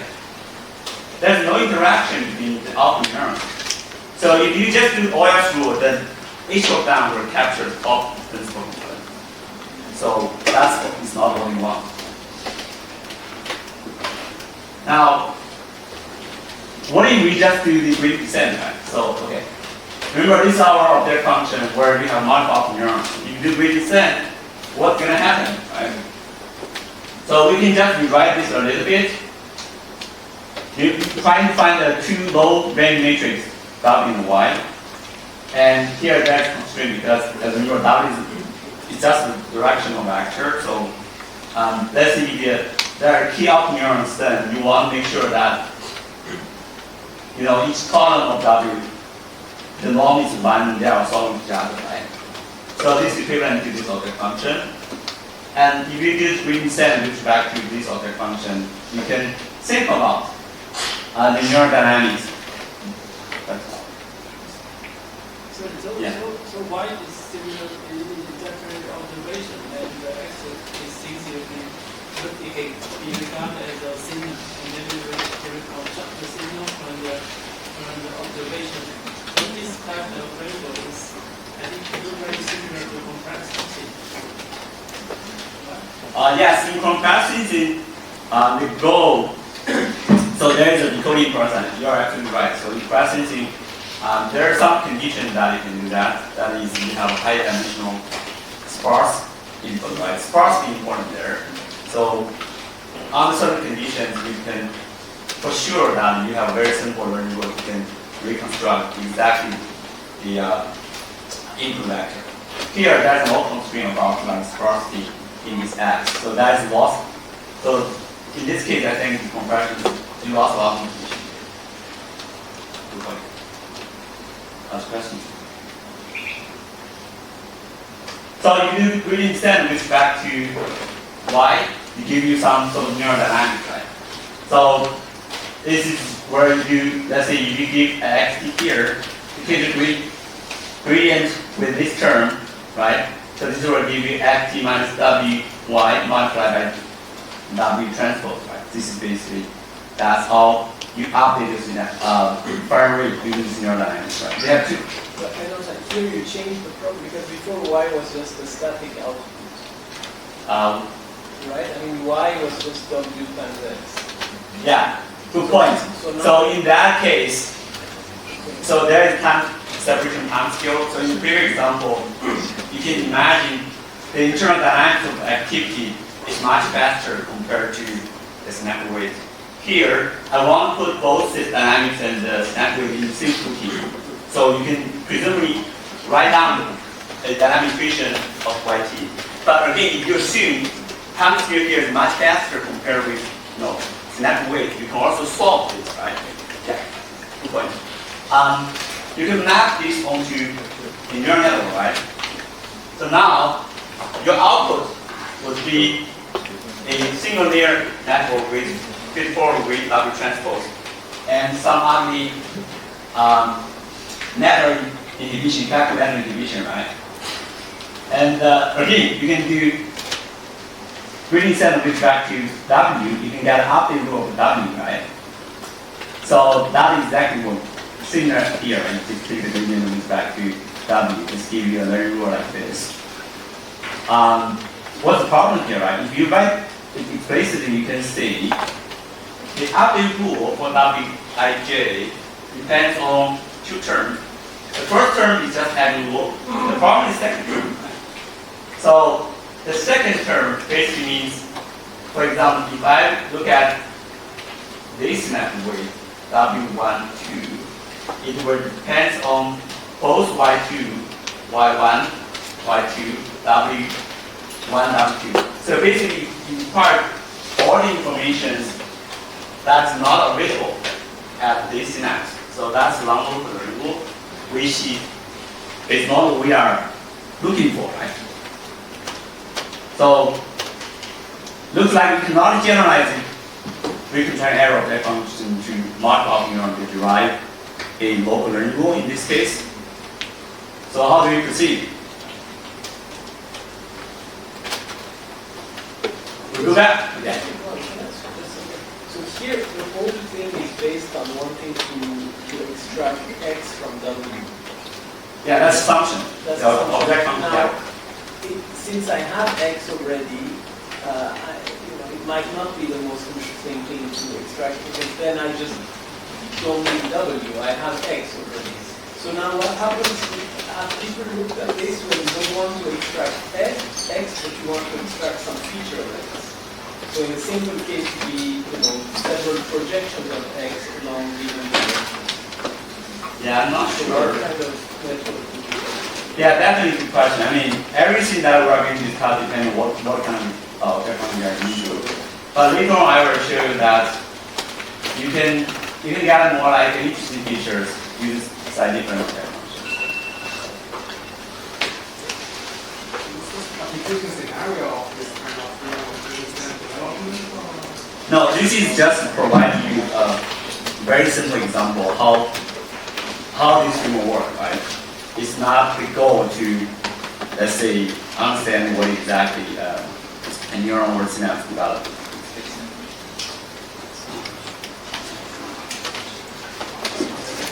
All right, so we have a failure here. So what do we do? Well, we go back to the Feynman's reason, right? But the first step we get object function. Now it failed. It basically means like maybe this is not a good object function. So we change object function. We go back to the object function. So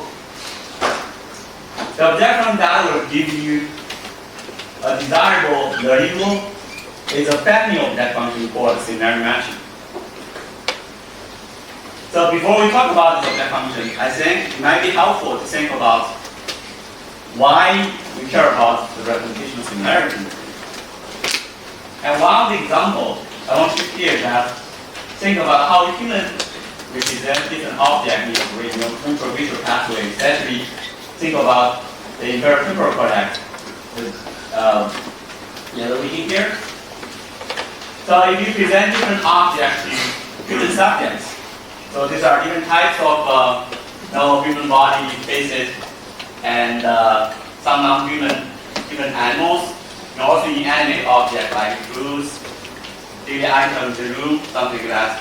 So this is using function MRI, and blue color means that the pairwise representation of similarity are very similar. This is a symmetric matrix, right?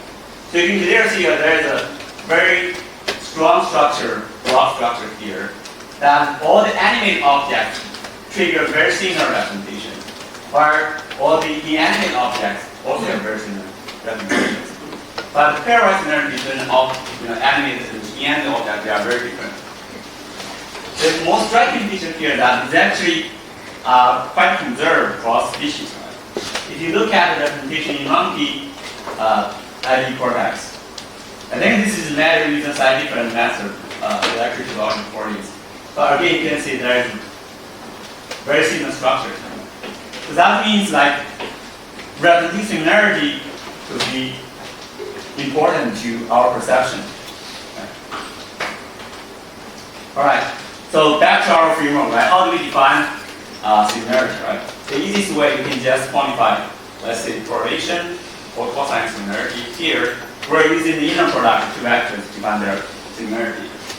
Or think about the input, the high-dimensional primary space. Let's say you have two primary, the blue one, the red one. You just define them as inner product here. Corresponding the two output, right? A lower dimensional. Let's say you have P output neuron, then you will have two vectors pointing to different directions. Again, this is a lower inner product, right? So the object function that we're going to discuss is called similarity matching. What exactly doing that? You want to minimize the mismatch between these two inner products. So here the indices of T and T prime goes from 1.1 to capital T. So this is a very long chunk of input. Equal to 1, 2, 3, to T, etc. So we can also just bend this into a big matrix, right? You will get a capital T by T matrix. This is just pairwise similarity. Similarly, you have the output pairwise similarity matrix. So the goal is that if I give this matrix to you, how do you learn this YT such that these two similarity matrices are similar, right? So that's the goal. And what exactly is this object function can achieve? So this has already been discussed in the 80s when people study the multi-dimensional scaling. It turns out that these object functions also can perform something similar to principal formula analysis, but not exact in the way, because if I plug in some orthogonal matrix here, right, you can see there is a degeneracy here, because any orthogonal matrix will have the inner product with some rotational symmetry here. So what this actually can achieve is called a principal substance projection.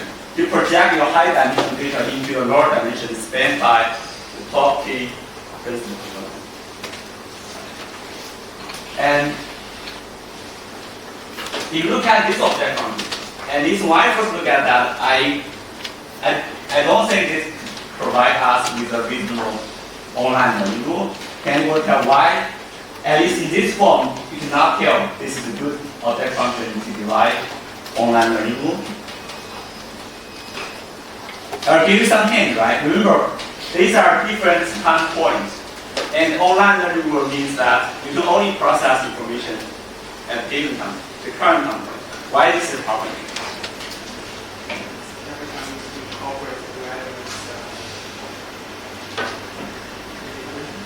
Similar, right? So here you can see the time point t equals 1 will be coupled with all the other time points, right? At the beginning, you will couple the beginning and the end of the input. As we just discussed, you cannot remember the whole chunk of input data in your memory, right? So that's the problem. So how can we solve this problem? So there's very lead mathematical tools where before we talk about, there's another problem, right?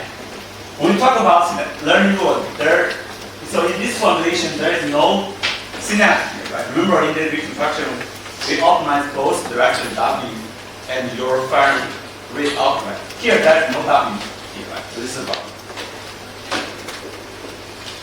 And the trick here is that you can use a variable substitution trick to transform this imaginary object function into a new object function that are amenable to derive online rule.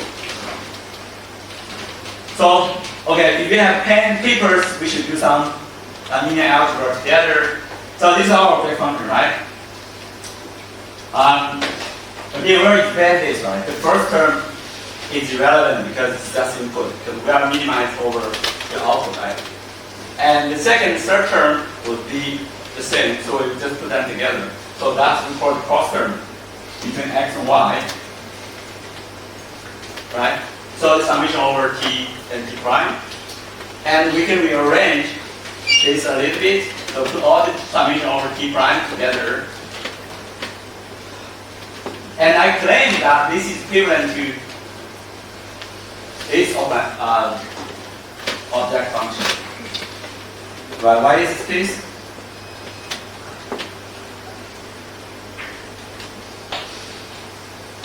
Alright, we should do some linear algebra together, right? So this is some minimization. We can just take the gradient with respect to W. So the first term will give you y t x transpose, sum over t, right? The second term, because the trace here is the diagonal, you add up all diagonal trace. So that will give you 2W. So that is your gradient. So if you set it to 0, you get W equals this term, and you plug back, you will get this. So similarly, you can do the same trick for the last term. It's a quarter term for y. Again, you arrange summation over t prime a little bit. So this gives you a new formulation. You can introduce another matrix variable. It's p by k. T is the output dimension. Again, this is equivalent to this object function. So now you put all this together, right? You get a new sort of object function. The price you pay here is that you introduce two new matrix variables here, right? And we can change the order of minimization of migration a little bit. We put this inside this bracket. So the usually you cannot do that because the minimization, this is a min-max problem, right? So but in this problem, is due to the set-point property, you can actually switch the order between minimization and maximization. And we can just define a local objective in this part as LT. So now we start from this original object function, arrive at this new object function. So why this is a good form, right? That is amenable to derive online rule. Why this is good?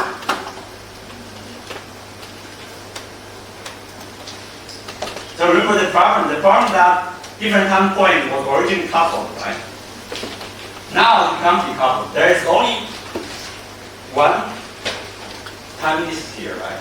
So there is no t prime here, right? That's the point. Right? Alright, now we have the new object function and the rest is straightforward, right? So you take the gradient descent with respect to your object function, you can get the third dynamics of y and w and m, for example.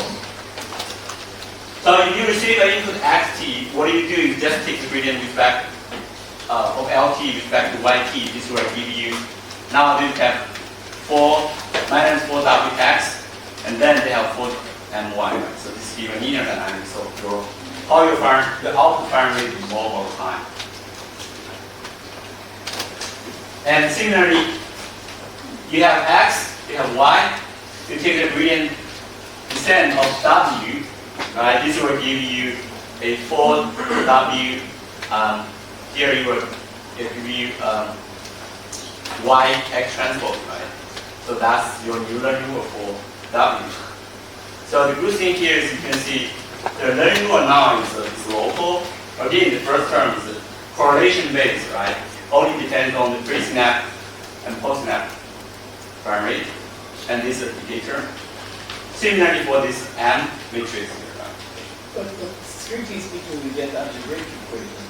When you kind of Yes. write dynamical equations that have the same steady state, but there's some arbitrariness in what dynamic equation you write.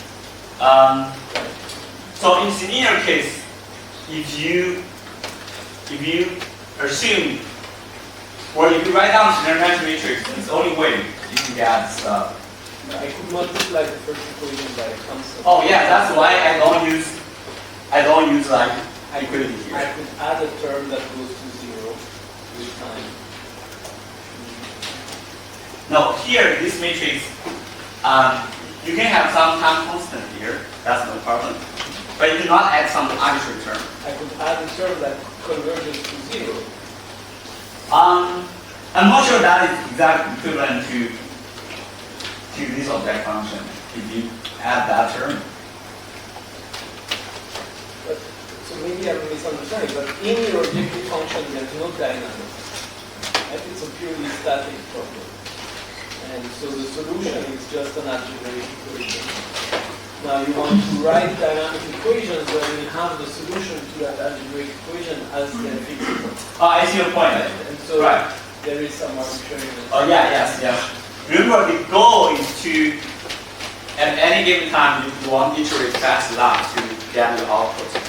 Right? As long as you can achieve or arrive at that fixed point within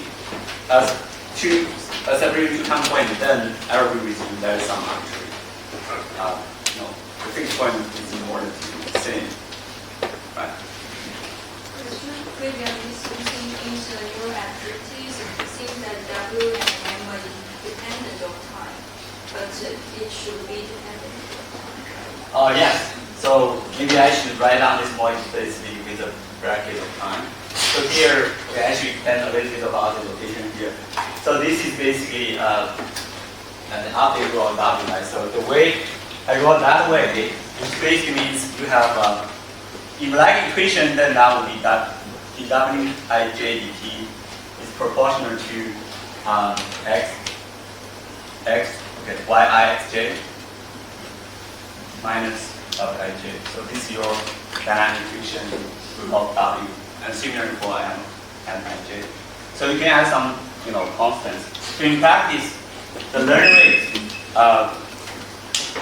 there is some regime where this will be stable, or you can check out the paper here. But you're right. So there is this effective dynamic equation describing how this net rate evolves over time. Then we consider this so neural activity is not the linear dynamic equation. Here is linear, right? But W is dependent on Y and X. So now we separate. So we introduce 2 auxiliary variables, which you can interpret as a synaptic weight here, right? Yeah. So the original problem is to, given this input, try to figure out what would be the optimal the output, right?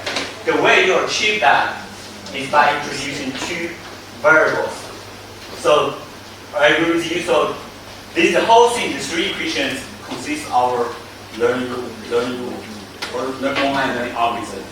The way to interpret this learning algorithm is by saying, okay, this variable I can interpret it as a synaptic weight. I can interpret this as an effective recurrent inhibition. But I see, so if there's a sequence of X's, it's related to your question. there's a sequence of x's. Yeah. And over time, my x's can be fast or slow. And then I have this optimization problem that is static problem.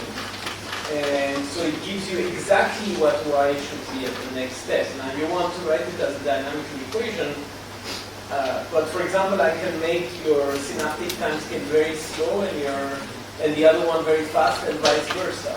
Then that right? So won't work. Yes, totally agree. So there's a huge. Okay, and then motivation is different, right? So dynamics. Yeah, agree. I give you the object function. You can solve these different ways. This is one way that we have clear interpretation in terms of a neural network with some sort of biological possible update rule. So that's the point. But that's not my point. My point is here you get the dynamics, right?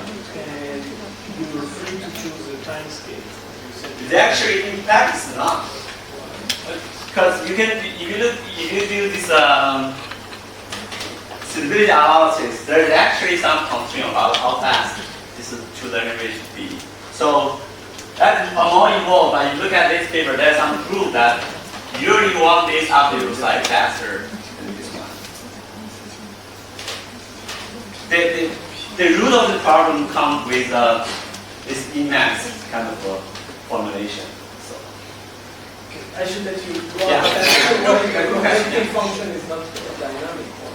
One can start. Anyway. Yeah. All right. Another question. Oh, well, they always converge to the second.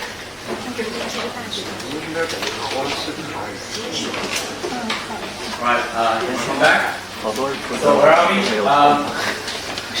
We derive an online algorithm that can perform this A with multiple options, right? So the trick that you use some verbal substitution and if you realize both the removal and adding or sometimes for the update of this effective inhibition between the outer neuron as I mentioned yesterday. So we're ahead, right? Because it's achieve our goal, right? And of course, you already found that up to this point, we're talking about the linear neuron, right? The activity, the dynamics, and the real neuron is non-linear, right? The simplest nonlinearity is sort of replication, right? You got some input, you only fire one interest. Exceed some threshold. How do we incorporate this kind of constraint in object function? So this is another variation of scenario matching, which we call non-active scenario matching. Again, we start from the object function, right? But now the only difference here that we want output to be non-active, and all the others, the mismatch of the similarity is the same. And you can do the same trick. You can get a very similar object function as previously. Again, the only difference is that there is a non-active constraint here. So before then you do gradient descent with respect to y giving you dynamics, gradient descent with w give you the update rule of w, and the gradient ascent with respect to m give you update rule of the parametric term. So there are multiple ways that you can solve this optimization.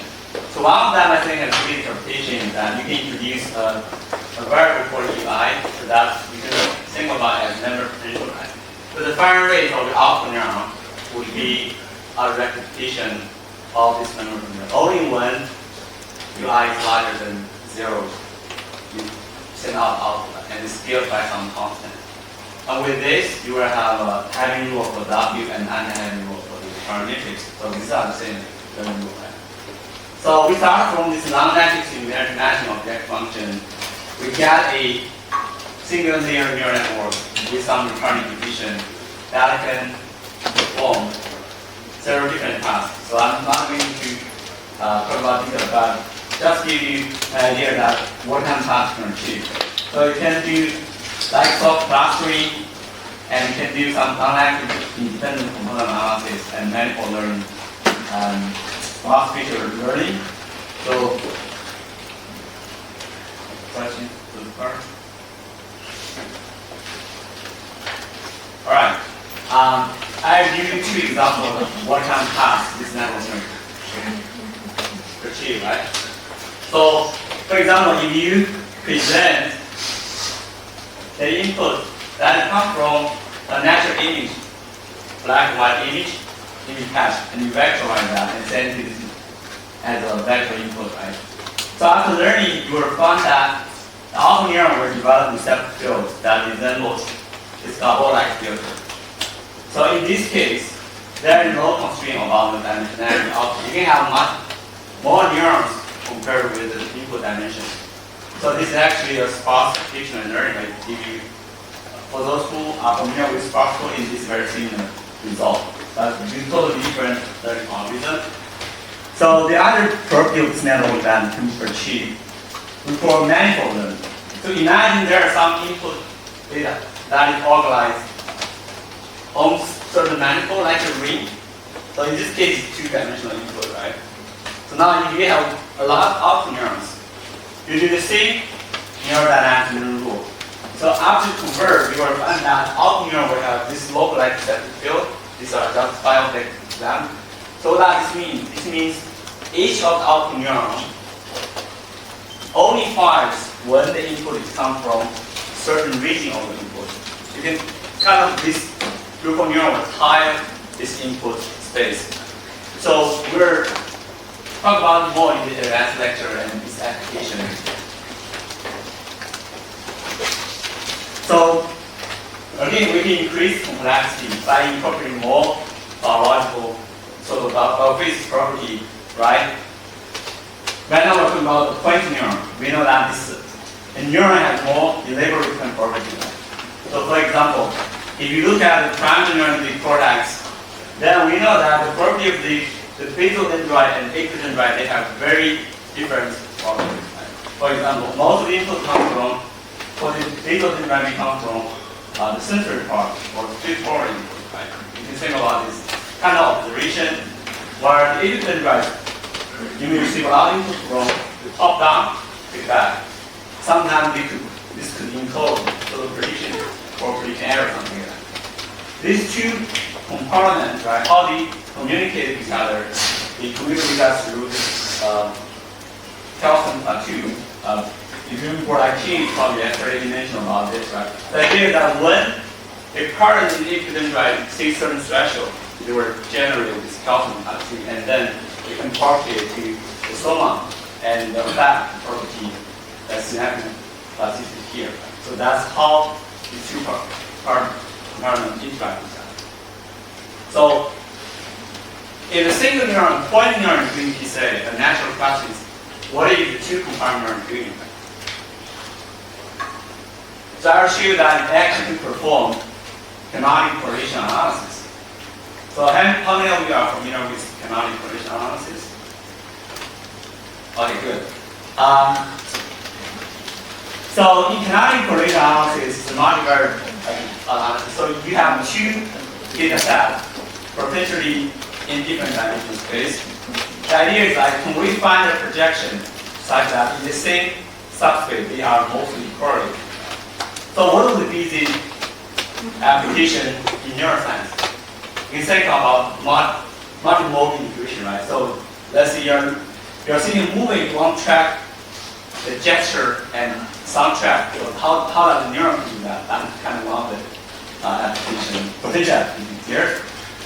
So the goal is that you find two projections, Wx and Wy, after you project the input onto this space, and they are mostly correlated. And mathematically, this is you can define the object function to achieve canonic correlation analysis, CCA, like this, right? This is just this projection, this projection Y. Again, you already want to constrain the power of your projection, because otherwise you can add some constant here, right? So you will make sure that the power of your projection, what square of your projection is normalized. And here again, this capital T is like the total time points from input 1 to capital T. And so let's say you have a stream of input X and another stream of Y. This is a projection of X over time, and there's another projection of Y, right? They are mismatched, right? You want to change Wx, Wy such that they are mostly correlated, right? So here I want you, the original of that function is equivalent if you minimize this mismatch between a given time point, the red dot and the blue dot here. You see, so this is a mismatch, right? So I claim this object function similar in the previous one. You see why this is the case? Again, you can expand this a little bit. So they have like these three terms. The last term drops out. Remember, we have a power constraint of that. Right? So we just drop, and then we are changing minimization to maximization. This is exactly what we see in the previous slides. You want to maximize the correlation between two projections. So the way we formulate this way give you a very simple learning rule, right? You can take the gradient descent with respect to Wx and Wy. For example, the update of Wy would just be the mismatch term in the bracket multiplied by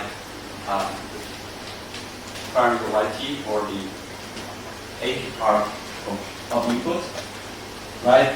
Can we implement this in a single parameter? So that's the question.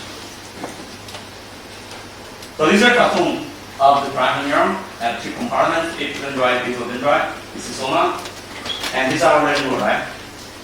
And so simplified notation, we'll just use A as a projection from apical input, and another B as input from the two basal input. Now this is your learning rule. Eta is learning rate.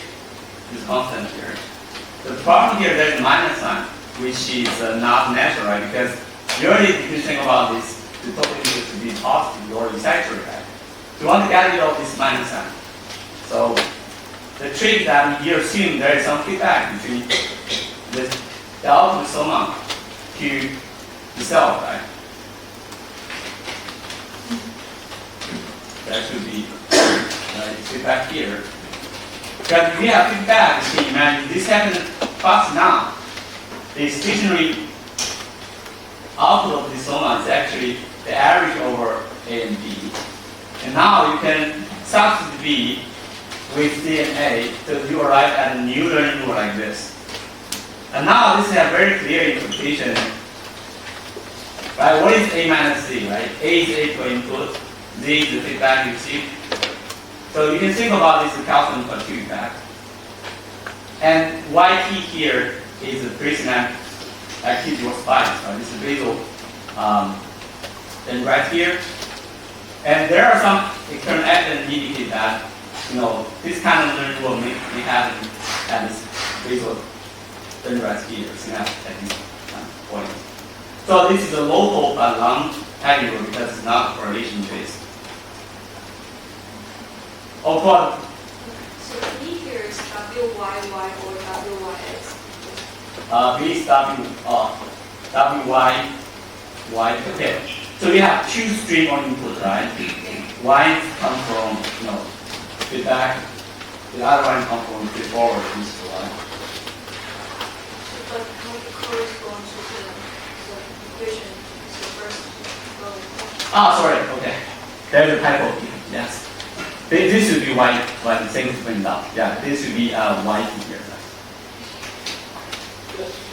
Here, y, the y is given? So both x and y are given. Are given. The idea is, okay, how do you define the projection such that they are multi-correlated? How do you solve that problem? But in terms of network, they're both inputs to neuron, or? Yeah, the single neuron, they are both inputs. So now we have two compartments. Right?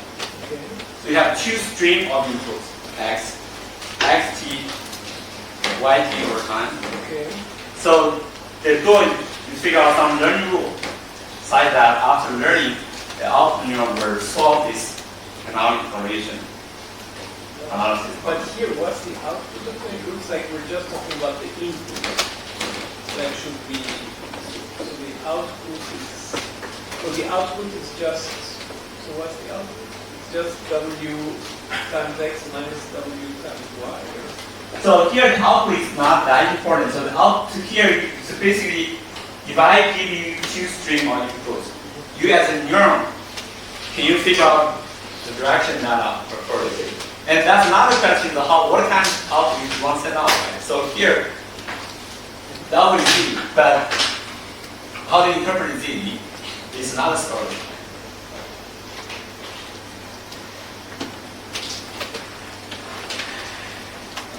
So, the natural question is like, can we generalize into multiple output channel, like PCA, right? Previously, we will talk about a single direction. Maybe you want to project into two-dimensional space, like short-dimensional space. Again, you can define the object function as maximized correlation along each dimension, subject to the power constraint. Here, let's see, you want to project to M subspace, then there's a power constraint of the projection. But if you do the same procedure as our invitation match, it doesn't work. So I'm not going to talk about it, but just give you that, again, the similar matching remover come to rescue this problem. So I hope you don't be intimidated by this big matrix object function here. So I just want to point out this new object function is also based on similarity, right? Again, you have two streams of input X and Y. Here is big matrix indicating you concatenate them together. And the CXX, your input parametrics, both X and Y. And you can think about this output of the soma of the key output neurons, right? So, long story short, you do the same trick as we discussed previously. You will arrive at a single neuron with three compartments. Apical drive, basal drive, and soma, where you can achieve this multi-channel CCA algorithm.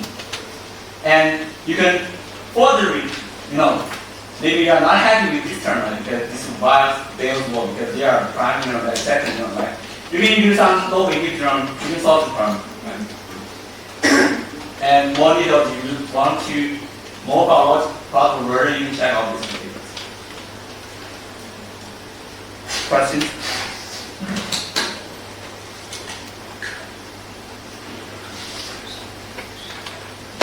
Alright, it's your homework, but I'm just going to flash out.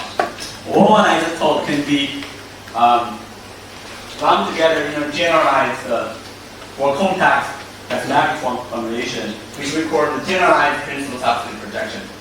So, and now, depending on what exact form of psi and speed matrix, you can achieve different type of learning tasks like PCA, CCA, slow feature analysis, independent component analysis, contrastive PCA, etc. And all of that you can get a very nice single linear neural with different number of compartments. You have 3 compartments, 2 compartments, etc. So I think it's a good chance to maybe dive into one of them as your final presentation. Alright, so I still have 10 minutes. And I want to discuss some of the indication about the similarity matching framework, right?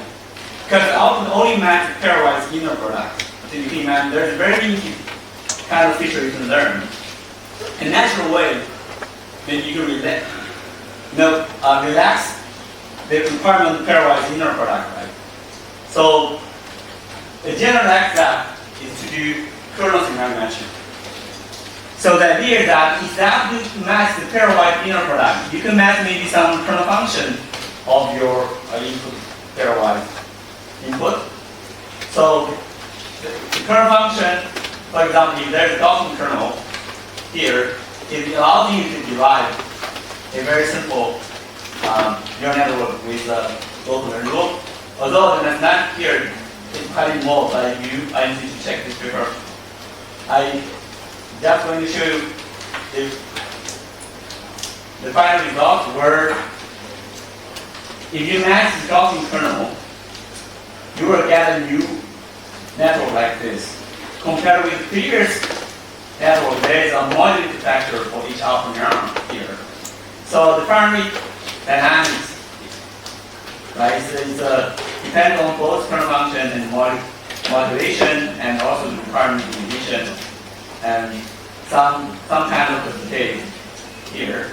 And the update rule for W and M is also local, because you can see Wij only depends on Ixj modulated by this derivative with respect to Wi, etc. And so what could this network achieve, right? Just give you an intuition about it, actually do something quite interesting, right? So you present a two-dimensional spiral input like this. So you train your single layer network as in the previous slides. After the convert, you can see in this example we have 16 different output neurons. So each of them, this network weight of the neuron, will cover certain part of the input space. And you look at the receptive field of output neurons. Let's see, we have neuron 1 is tuning the input come from this part of the input space, right? And neuron 2 will cover this part, etc. So at the root, they were kind of higher this highly nonlinear, very twisty manifold. And the size of the receptive field is given by the rate of the exponential. I think related. I actually don't remember exactly. Yeah. Good question. And what are the learning features? The learning feature is essentially the matrix. So remember we have so in that example, the input is two-dimensional. We have 16 output neurons. So after learning, you look at individual neurons, then you have each of them is just like two-dimensional symmetric vector. So that black dot represents the learned symmetric weight. People like in machine learning course feature.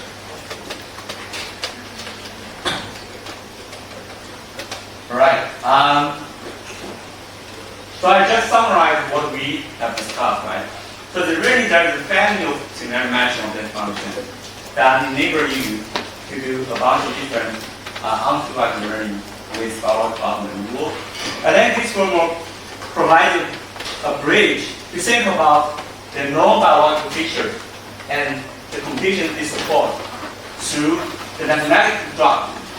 And you can go back and forth. For example, if you know object function, you introduce non-activity, then you will see naturally you will get the rectification of primary.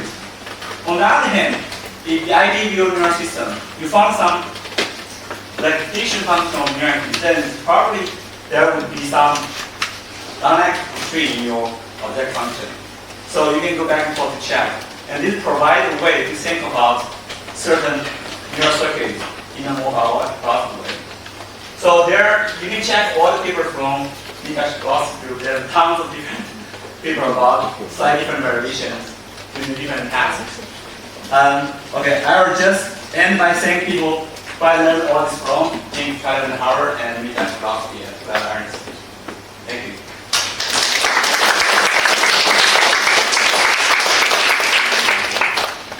We have time for a number of questions. On what I started, or the models I was presenting, I ended up talking about the problem called fine-tuning some of those continuous attractors, and now I'm going to make the case for maybe some evidence that maybe there is fine-tuning, but not in the way we were expecting, and those machines are being actually used for something in the brain. So this is work that I started about 10 years ago. It's a long time. It's been 2 postdocs and a lot of frustration going into this. Alexander Marach, my postdoc, has taken most of it. And eventually it's converged. So I want to tell you a little bit about how we managed to go through this difficult data set to make some sense of the models. So we're going to be dealing with this problem. So how to do 2 things at once. This is a very difficult task that mice were taken to do here in this building. So this is data from IOM that I have analyzed. So yeah, it's about working memory. Working memory is, this ability to maintain things in mind and manipulate them. It's typically very fragile. That's what we. It's one of the big characteristics of this function, in the sense that it degrades quickly through time. That's one, and we saw this a little bit with the models the other day. If we think about the ability of storing something that is continuous in a substrate that doesn't have any more information to pin it at the right place, it's going to degrade, and that degradation, we call it diffusion, and that has behavioral correlates, and it's clear we do have a degradable working memory. So in that sense, it's fragile. It's also fragile because anything that happens while you keep something in mind is quite possible that it's gonna derange and store or get problems with that working memory. So working memory will be distracted. Suddenly you're gonna remember the last thing and not what you were meant to be remembered. So distraction and degradation of memory is a fact. So then would you think, well, having your system do working memory and something else on top, that's going to be a very challenging task. And indeed, when you do those things, it seems like they compete. So you cannot do as well one thing when you have another thing to be done concurrently. That's the basis of what we call dual tasks. There are two tasks to be done. You can't do the both as well as you would do either one independently. And that's because we think there are like resources that are independent, but also some that have to be shared. And sharing those resources in the brain is detrimental, and it's going to be a bad thing to do. Now, in the case in working memory, we expected that to affect, in particular, the maintenance phase. So it's going to be hard to maintain stuff in memory if in the middle you have to do something else. And that was our approach, the thing that we came up with as, that's what we're going to see, and we're going to try to see how animals eventually learn to resolve that problem and make their working memory more stable. I'm going to tell you that that's not what we saw, but that's how we started this thing. We thought, yeah, working memory is a fragile thing. It's going to be particularly liable to this multitask issue. And we're going to learn about how to make those systems more resilient, more robust through this data model. Okay, so let me tell you what the task is. So this is what the mice were trained to do here at ION, in the lab of Shanshan. And these were two very talented grad students in his lab, Li and Shanshan. I think I didn't pronounce it correctly. They were training mice in this one task. First, there was one working memory task that these mice learned to do. This is an olfactory working memory. They get they're delivered one of two samples. That's the sample period we're seeing here at the beginning. It can be sample A or sample B. Then after a delay of 6 seconds, they're going to be exposed to another odor sample that can come from another set. It's either C or D. And they're trained so that if A is followed by C, they should lick, they're going to get reward. If A is followed by D, there's no reward to be gotten. If B is followed by D, there's reward. And if B is followed by C, there's no reward. Okay? So that is randomly interleaved in consecutive trials. So they learn this task. And then they learn another task. And these other tasks, or they're going to learn another task to be done in the middle. So now this other task is a go, no-go task. It's a simple task. It also has a delay, so there's also a little bit of working memory, but much shorter. So there's another two odors. It's a go odor or a no-go odor that will represent it. One odor means go, the other odor means no-go. And that will happen just after 1, 2, 3, 4, 5, 6, 7. A seventh odor, which is this cue. The cue odor is telling the animal to respond to the go, no-go task. Okay?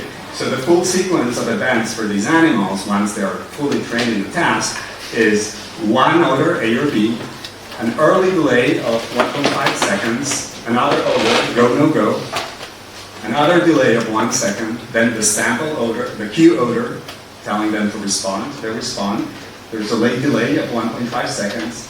And after that, there's another odor, and that's the test odor, which they have to test against the first odor that they were exposed to in this one trial. What's the punishment for always leaking? Is there an additional There's no punishment. So they just always They put, and they start always licking, but yeah, behavior shows that they stop licking. So if there's no point in licking, they don't lick. They learn that. So we have the behavior there. I'm not going to show that, but really the lick rate goes down through. So at the beginning, say all they do are false alarms. So that's the reason they don't get it, because they're licking all the time. But then learning the task essentially means learning when to stop licking. Okay, so this is the task that these animals learn to do. The learning itself, yeah, it's an art. It's something that is had to develop a protocol by which these animals would learn this very complex task. So, well, just for you to know this is these dual tasks. So there are two things to be done, right? So there's one thing inside the other. So the idea we had is that, you know, the memory of the sample that you need to compare to the test, that needs to happen for 6 seconds, but in the middle there's something very difficult that you need to do, which is compare and execute an action. All of that is going to interfere with your memory, and that should be a problem. So that's why this is this dual task that we want to look at. Yeah, this is like the protocol that they follow. They first learn the DPA. DPA is the outer task, the task that happens outside. Then comes the DRT, it's the one in the middle, the inner task. They are learned in isolation, first one. Then once they know that one, they learn the second task in isolation without the first. And only once they've learned the two independently, they're put together in the dual task. And that's when they start recording. Okay, so we're going to focus on this orange phase of the, we don't have data. We only have behavioral data for the blue-green, we have data for the orange. We're going to look at how, once they know the two tasks, how putting the two together, how that process goes. Okay, so this is the data. So this is for the orange period, 6 days as they learn. So it only takes 6 days for them to learn to put the two together once they've known to do the two independently. This is the average over 9 animals that did this, and as you see, we're separating throughout the talk. I'm going to separate the 3 types of trials, but you have to think of these as happening randomly interleaved. So they are being trained and tested in the dual task. So they're seeing both trials in which there's only the outer task and trials in which there's the outer and the inner task. They're seeing those randomly interleaved. Only the outer task is red here, is the DPA. And then for the inner task, I'm separating when the middle task is go or the middle task is no go. Okay. And performance here is the fraction of correct responses at the end. So I'm only looking at the outer task, the performance for the left graph, and this is the inner task performance. But if they leak, if a false alarm will decrease the performance. Right? So if they leak when there's nothing, that decreases the performance. Yes. Or you Yes. nothing. Yeah. It's important. Okay. So. So you see that the animals learn the task progressively over days. It's harder for the go trials, right? When there is something to be done in the middle. Essentially, when it's a no-go trial, it's easier because there's nothing to be done. There's going to be less interference. If you have to execute an action, probably the brain is more, that sort of makes sense in our view, that working memory would be more effective if there was. So that happens for the working memory task. Instead, for the go-no-go task, it seems like it's the dual no-go, the ones that increase more in their performance, in the performance of the animal. And as we were saying, so the reason that all this DPA performance is essentially because they learn to do correct rejections. Right? So it's about learning the correct rejections that they develop. Okay, so this would be behavior they learn over 6 days. And we're going to look at the neural data in these animals as they learn. So over these 6 days, what happens and how does neural activity change? Okay, so this is calcium imaging in prefrontal cortex. There are two areas that they imaged, the limbic cortex and anterior cingulate cortex. For the physiology, we have 5 mice. These are, for each of them, have 6 days of learning. And that would be like a sample, or a few sample traces. So you see it's calcium imaging.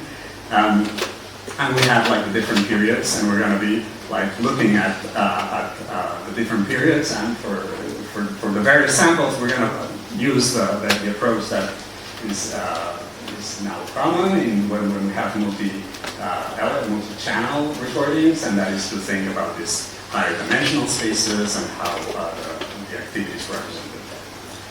Okay, so first thing we did was to look, what does it look like? What do these circuits do in the course of the task, and how does it change with learning? Okay, so the simplest thing we can do is to define the axes that are potentially relevant for executing the task, and then looking at how the activity projects along those axes to reduce dimensionality in these very high dimensional spaces. So, very simple thing is we will look at the sample encoding axis, so just an axis that is able to differentiate between stimulus A and stimulus B. Those are the 2 stimuli that are given at the beginning of the outer task. So it's the 2 stimuli that need to be kept for the duration of the delay period. And we're going to look at this separation, this vector, an encoding vector, in this period, in the middle, in the early delay period between sample and distractor, when there's nothing else to be done, right? So down here, we're going to be using all this activity averaged during the early delay period in order to define an axis that tells me, well, here's where you distinguish between the two odors. And then we're going to define another axis that is defined based on activity at the response window, where we're separating lick and no lick. That's clearly another major thing that goes on in this task. So we're interested in memorizing AD, but then executing the action. And then what does the data look like when we take all those trials, we project time by time the activity to those vectors, and then we look at it. And this is what we got. And this was the first stop in the whole thing when we realized we didn't understand, and that's not what we were expecting. Essentially, what you see is that the projection of the neural activity on the encoding axis AB, that's the upper row, that was very stable, both for animals that were naive, means they're just starting to learn the dual task, and animals that were fully trained in the dual task. It doesn't seem like it goes. What we were expecting was to see these fainter curves to go down after the unit task. So we'd expected this to be down and then to go up, right? So that would be, the memory is lost. There's an interference with memory. This thing about the memory that is so fragile. Well, it doesn't seem so good. It really stays on. Memory is there for the preparations. So we didn't see any major effects. It doesn't seem like there's a brutal change in the activity of the circuit, and that we're struggling to make sense of this for quite some time. What I'm going to emphasize now here. So what we do see though is we do see that, of course, remember we trained this vector here in this period, so for sure there should be code in this period because that's where we trained the vector. And we trained this vector here at the end, so that's where we should see the code. Or maybe it's this way. Maybe it's this way. That's where it's nice. So that's where we trained it. Well, it's clear that when there's the middle, the other action, the other linking action, it also goes up. That's fine. But we also see it going up here when there's no action, or there were a few links here maybe. So there's an important push in the direction of the lig angle. So the neurons that is happening in the case of at the end of the gonal cortex. That's something that we're gonna be using. And the other thing that is relevant here is that the go-no-go items that are presented here, they also project. See that in the middle delay, there's a projection to the lig direction, and in the middle delay, there's a projection to the no lig direction. when the stimuli are present. So that go-no-go stimulus is projecting in those directions. So we're going to use it. Between the first and second row. Second row is the projection on the choice, on the lig-no-lig vector. So there are these two vectors. So here's projecting on, this is a memory content, and this is the action, the motor intention, etc. No action. Yeah. Okay. We tried to look at it this way. It was crazy. So this is the same thing, but this is plotting one projection over the other projection. But of course, it goes like this, and then up and down. You can sort of see it, but it's messy. Yeah, we didn't. Yeah, we were stuck with this. I want to come back to make sense of this data. And then, yeah, at some point we thought more carefully and thought, okay, let's go more slowly and try to think about what might be going on. And then we're going to go more model-driven to try and investigate this data set. So suppose, let's try and understand first the outer task, memorizing AB and then comparing with CD. So let's think about a minimum model. So now we have, and we're going to put AB and lig-no-lig in one single two-dimensional representation because they are more or less orthogonal axes. That's going to help visualize it. So if we think about this representation, what it means to store one item is to push the activity of the circuit in one direction, either A or B. And then what about comparing? That's what needs to be done at the end of the task. So you need to put something in A or B and have it kept there. It has to stay there at that side when the stimulus is removed. But then when the stimulus C or D comes, there has to be the right thing happening so that you go to lig or no lig. So if you think about it, the right thing to do is to rotate.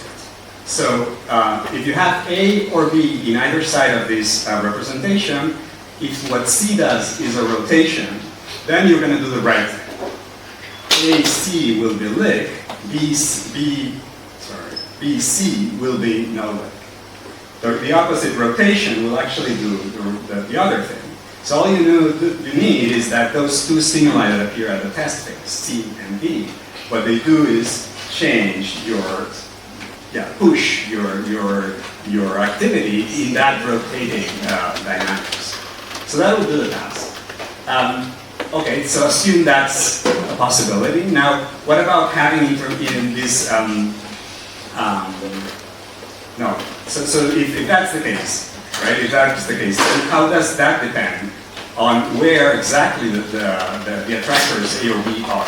So they can be exactly here in the middle phase, in the axis, the horizontal axis, or they can be a bit further down or further up, right? And that's something that we can test with this toy model. So if we think about those C and D doing just a fixed angle rotation, then you can see that as you change this choice overlap would be just this, right? So if you think about the storage of the memories being kept a little bit further down, well, one of the rotations will barely make it into the lig side. So you're going to suffer in your performance. So the best place to be is in the middle. That's where you're going to be, the two rotations will be just equally good. If you go down, then you're going to be compromising one of the responses, in the other direction you compromise the other. So that's not going to be good. So we expect this sort of performance depending on the location of those. Exactly. Which was larger than in a main. It's different sort of error.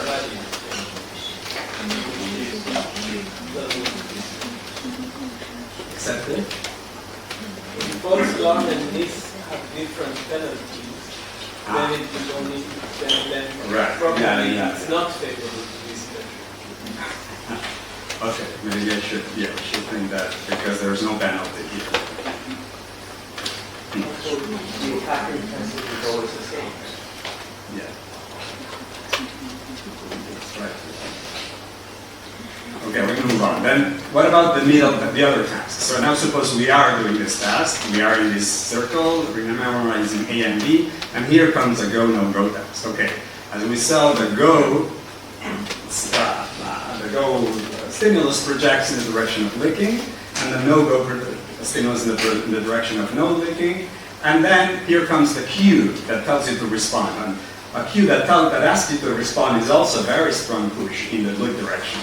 So it's gonna do like this, right? So after the no-go task, so in the no-go task, at the end when you're supposed to respond after the cue, you are, in the case of a go, you are way in the direction of the lick. But in the case of the no-go, you are back where you were. Okay, so because there's this cue that is a strong prompt to actually lick. So then, we're expecting more problems for the no-go task, for the no-go condition in this situation. And in fact, now if we do the same thing as before, now the best, so having your memories at different locations will favor the cases when they're down. So being in the no-go condition is the best you can do. Because there, you're sure that you're going to go, if lick signals come, you're sure to go up there because they're so strong. Instead, if the no-go stimulus comes, you'll still be in the no-go direction. So that's the optimal place to be. So for these two, when you combine and you want to do the dual task, both things, and you want to get the maximum reward in both, then the best you can do is to move a little bit your memories down in that space. That's better than having them in the middle. Does that make sense? Okay. So first thing we ask is, can this be realized really? Is this just a toy model? Can we do this in an RNN? And this is work. Everything is work from Leon, but he spent quite some time developing all this. So we're going to do one of these low-rank RNNs. So we have 4 vectors that we're going to learn, and for the AD direction, for the choice direction. And they're going to be learned, I'll tell you now how. And then once we have the network, we can look at the activity in the network by looking at the projection, or the output of the networks will be the projection of the rate of the network against these vectors. That gives us like the readout, and that's what is going to go into the loss function for the training. So yeah, let's look first at training the DPA. We train the DPA by asking the networks to remember the A or the B odor, and then that's the projection on the AD axis, the ZAB, and the projection on the Z choice axis is constrained to be pair or unpair at the end of when C or D are presented, right? So this is the task, this is what we ask the networks to do. With networks do that, so as you see, this is the output of the network, those projections, those Z's, and they more or less mimic what the objective function, which is these two. So they do, the networks end up doing the task, and then we ask, okay, how do they do it? So one thing we can do is that to simulate those networks and see their flow fields. We saw some flow fields the other day that were derived from equations. These are derived from the simulations of these recurrent neural networks by initializing them at different locations and then looking how quickly they converge to different places. You see that there are, in this particular network, we found 4 fixed points, 2 of which are more or less in the AB axis is horizontal. Lick-no-lick axis is vertical. So we have these 2 fixed points here that are supposed to store the memories. And this would be the case, the delay period phase, right? So this is when, what is there, this is what we call autonomous, when there's no input to the circuit. Then when we have the inputs coming for sample A or sample B, we can maintain those inputs, and we also look at the flow in these networks. We see that clearly, yeah, those inputs push the system into one of the 2 lateral fixed points. That makes sense. That's what we're asking networks to do. And then really the question we had is, so what are C and D doing when C and D are being presented? And well, if you look at C and D, they are doing exactly what we were mentioning. So they are rotating those fixed points. So when we put C or when we put D, and we look at the flow field in the circuits, the fixed points, so here the fixed points are black, and the former fixed points, the fixed points in the autonomous dynamics are in white. And you see that, yeah, there's been a rotation. So that sort of does the thing that we were expecting. If you're first in A, when C comes, the flow field will take you up here, you're going to lift. If you are in B and C comes, you're going to be taken down and you're not going to lift. Okay, so this does the pair. Yes. All the fixed point will be the same. Like all the fixed point of A, B, C, D are the same. Yeah, because it's a low rank. I see. Probably.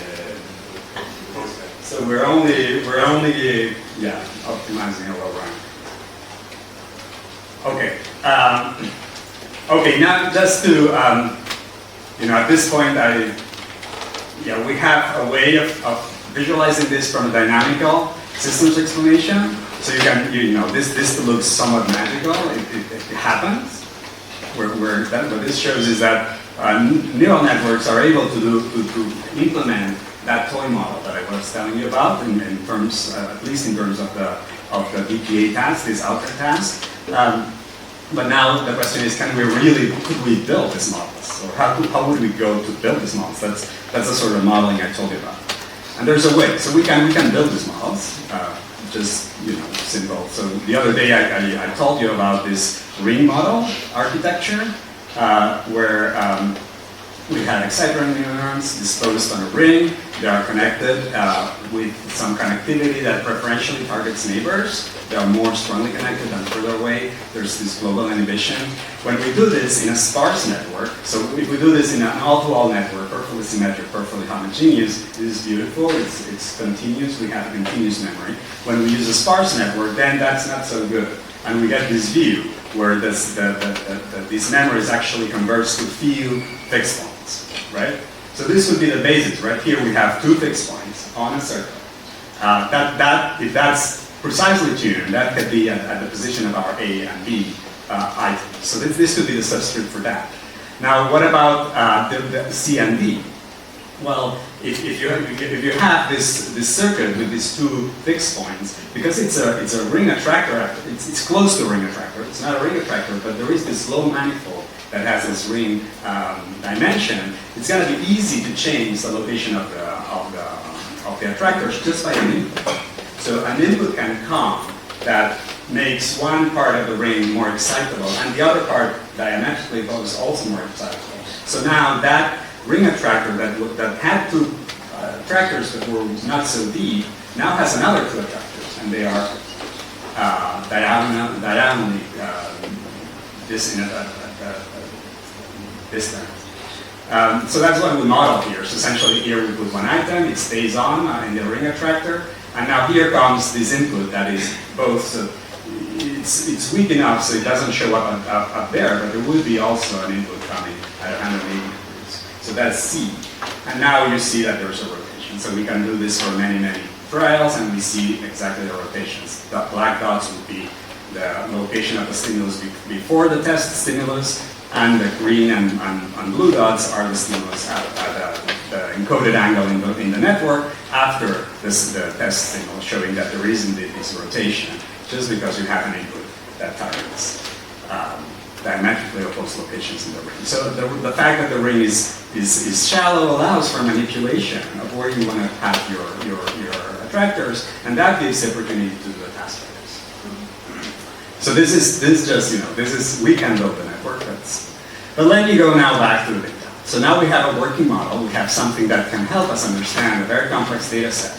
And now we have more specific questions. So now it's not about like what's going on. It's is this what is happening? And that gives us a lot more power to actually, if we see the same thing we're looking for, that's something that gives a little more confidence. So let's look at training. Oh no, sorry.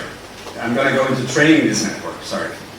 So first, let me train the network. So now the network, before I go to the data, I train the network in the other tasks. So now we know how we train the networks in the DPA task. Now the same networks that already know how to do the DPA task are going to be trained on the go-no-go task separately. And only once, so similar to the animals, and only once they know each of the tasks separately, they're going to be trained on the dual tasks. Okay?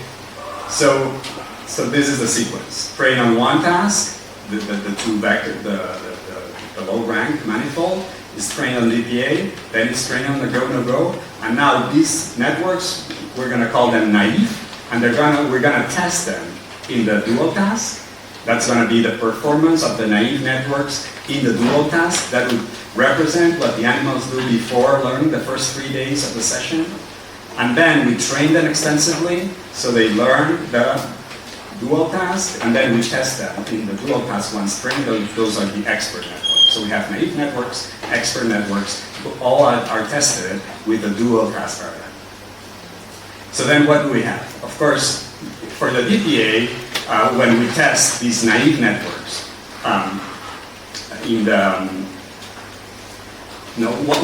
once we're trained the networks in the DPA task, if we test them in the dual task, they are of course very good in the DPA task and totally a chance for the go-no-go. They've never seen the go-no-go task. So of course if you test the go-no-go, it's not going to work. Now you train them with the go-no-go. Now we have our naive networks. Those are the networks that used to know how to do the two tasks, only that one was learned after the other. And the one that was learned after, which is the go-no-go, is pretty good. But the one that was learned first has, there's quite a dramatic reduction in performance, of course more in this go task, where we have that extra action being done in the middle. So there's an extra push in the lead direction. And then for the expert networks, we go to very good performance for both tasks. Okay, what happens in these circuits? So when we look at these circuits after learning, so this is what we saw before. This is the fixed point landscape for the networks trained in the DPA task only, and we have these two fixed points at the two extremes. When they are naive dual, that means that it's been overwritten by the go-no-go task. These fixed points are all over the place, not much sense. After they're learned, this network shows that the two attractors are back at the two sides, they're slightly displaced down. This happens for many networks. So if you repeat over many networks, this would be like the locations of the fixed points in the different conditions. And what I want to focus here on is that the fixed points reappear. In the naive case, sometimes they stay, but most of the times they go away. In the expert condition, they reappear, but they tend to be pushed back in the no lick direction. And this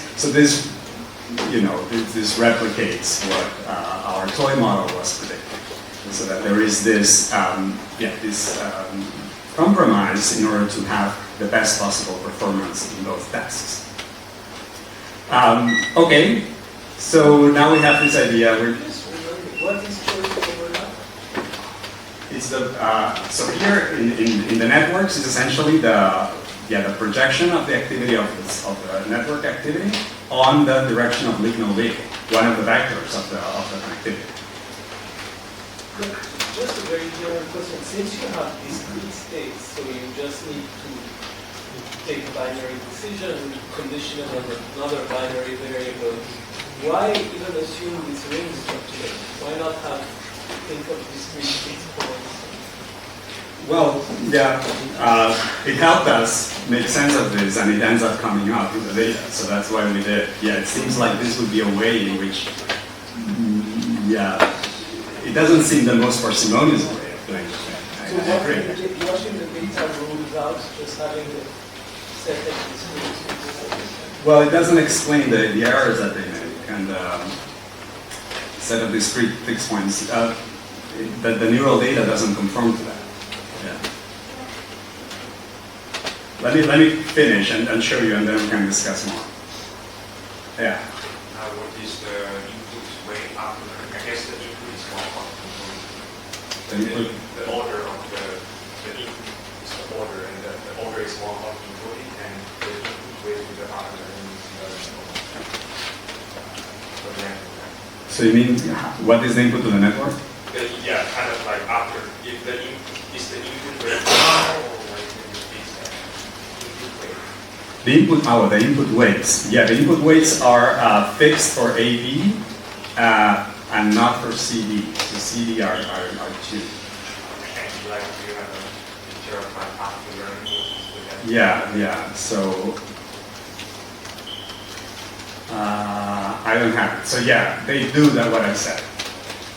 So in the model, so what you can do, we have a test, I didn't include it, but yeah, you can check if the C and D are actually doing those inputs that are targeting preferentially those two corners of the representation, and that's what they do overall in most of the networks. So yeah, the networks have recapitulated that view, that dynamical view. So they do C and D are just inputs to those two views. Okay, so RNNs implement this story model optimization. So let's go to the data. So can we say the data, how can we tell, or how could we compare the data against this model now? See if now this model is aligned with what that complex data set I was presenting before. So remember, we have calcium imaging data, and we have been we're caring about, so we can define those vectors, the sample encoding and choice encoding axes. And those two axes are going to be treated the same way that we treated these two axes in our network. So the ends, the NAB and the N lake. So those two vectors in the networks, now we are assuming that we're estimating them from the data by just doing this simple decoder analysis to discriminate between AD and lake at the right times.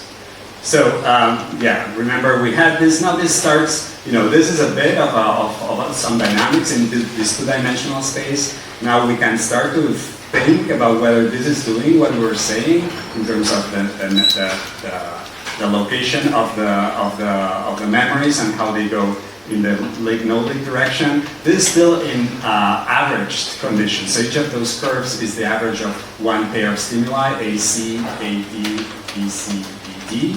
These are averaged, but in order to get a sense of where the fixed points are, we're going to go into single trial, as I mentioned.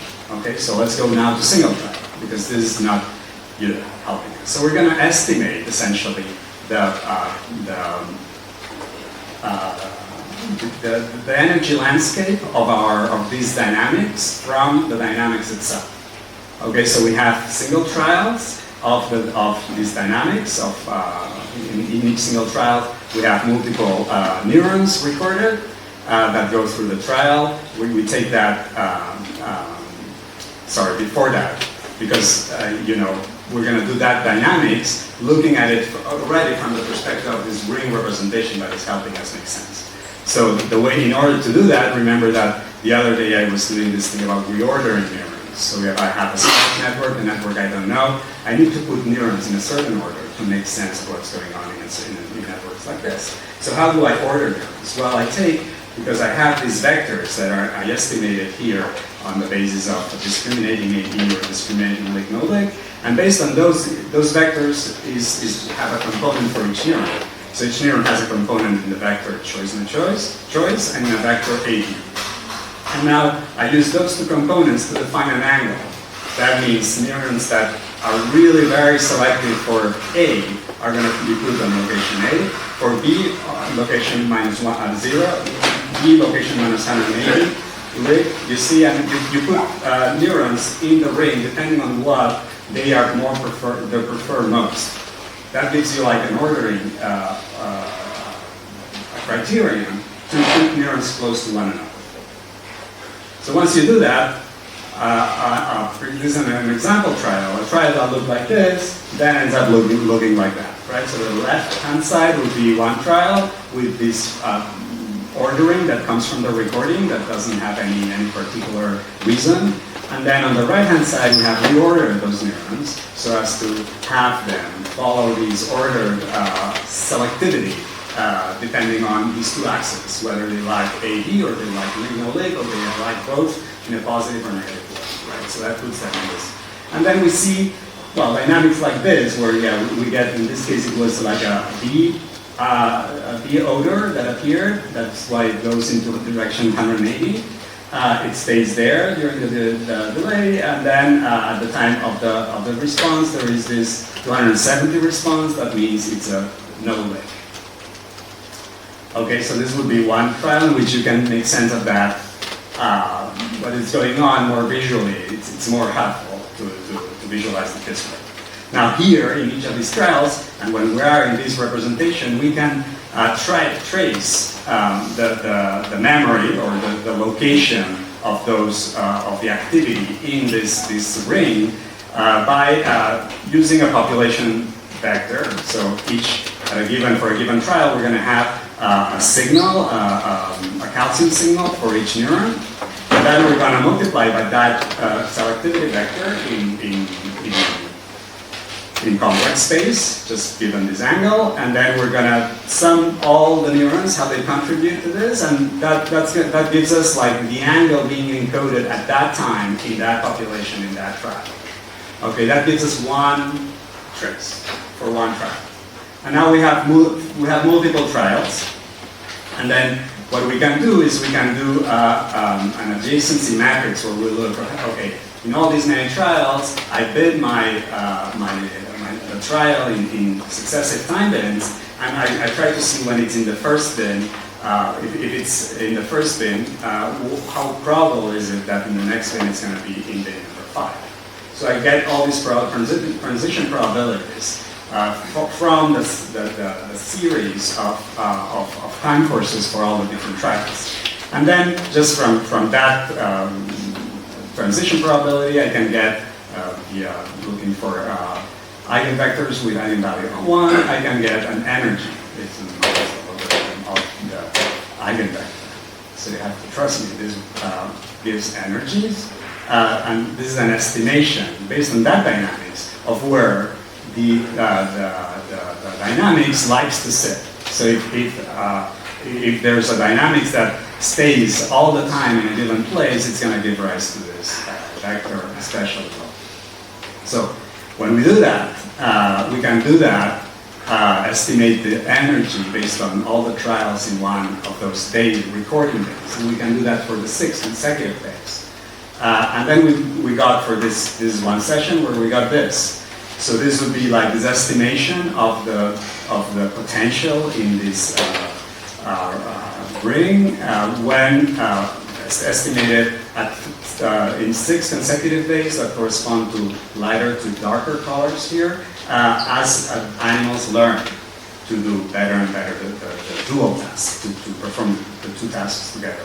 And as you can see, these wells initially are AB, are the 2 extremes at 0, 180, but then as the animals progressed in the learning session to the end of the 6th day, these wells have come down. Okay, this is one animal that showed this very clearly.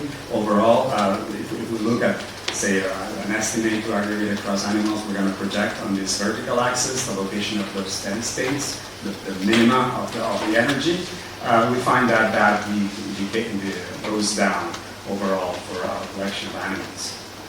Okay, so this goes together with our model. It seems like, yes, these animals of this circuit is sort of pushing these steady states down. Not a whole lot, but yeah, it's systematically moving these steady states down in this virtual space. Similar, and we have an explanation. That could be it. Okay, the final thing I'm going to go to is, okay, can we validate this even more? And that's where, we got epigenetics. Epigenetics might help us even make the point strong.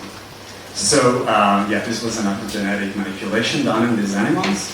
And we're going to test this, right? So I told you, the reason we go down is essentially because these models are trying to optimize performance in 2 tasks at a time. 2 tasks that have 2 different optimal points. And they're going, the compromise is going halfway. Now, if we were able to manipulate where the location of those fixed points is in the ring, well, we'll be able to sample these 2 curves, and that would give us, a nice validation of these ideas.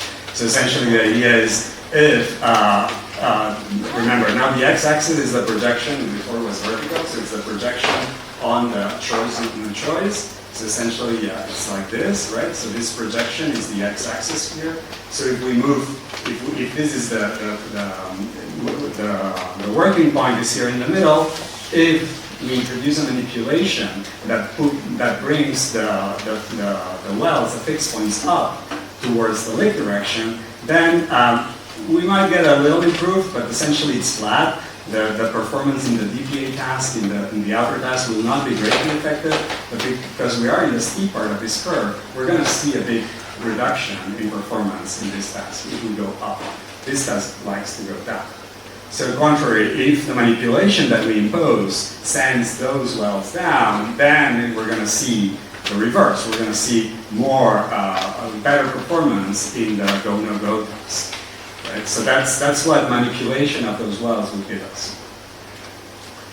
Okay, how to manipulate that? So yeah, we just they know in this task about a particular pathway that is important for the task. It's this ACC to PRL pathway. So what they can do is they can inject the virus, so that excitatory neurons projecting to PRL get labeled. So then when you flashlight in PRL, those terminals are inhibited, right? So that's going to remove some of the drag that comes into PRL. This is important when you do it bilaterally in the two sides. What you get is that the learning in the task is learning the dual task in a batch of mice that don't have physiology, but they have bilateral optogenetic inactivation. What you see is that performance is, so they learn, it's harder for them to learn. So then that means, this is an important pathway in achieving that whatever is happening that helps the animals learn. So the question is, okay, so is this pathway helping in moving? Is this manipulating those fixed points in these dynamics? So when this is done in animals in which we also report activity, then this is done unilaterally. So the effect is a lot weaker. It's actually not there. So these animals behaviorally, they're not impaired. It seems like they can use the other hemisphere to do the task. But still, we can look, that even might help us, because we don't want to see real strong impairment. We want to see just small modulations, how these things are modulated up and down. And we predict it to be particularly strong in the go-no-go task. So that's what we did, essentially. So we're going to go, right? So we have, these are randomly interleaved, so they are blocks with optogenetics and trials. There are random interleaved trials, one trial at a time. Optogenetic, no optogenetic.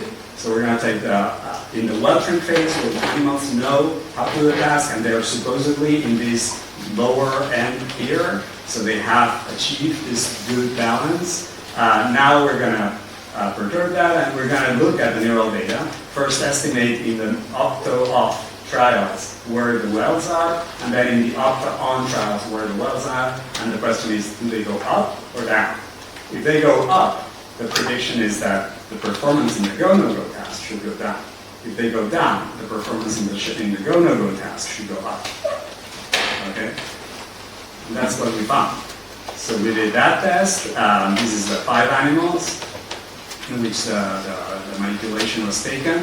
And you see that when we look at the DPA task, the outer task, this is what you have on the y-axis, the change in performance in the outer task, and in the x-axis we have the change in this projection.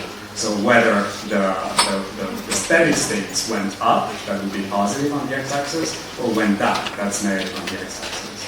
And what you see is that no change in performance depending on the location of those, of the difference in estimation of those wells from the dynamics. But when we look at the go-no-go task, there's a negative correlation.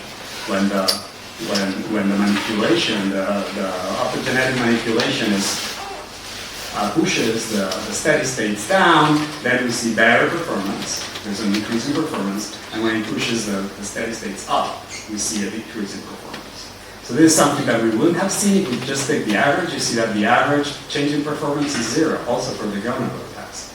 And that's because our interpretation is that for each animal, the manipulation is doing something different. For one animal, these are 4 days of one animal in red.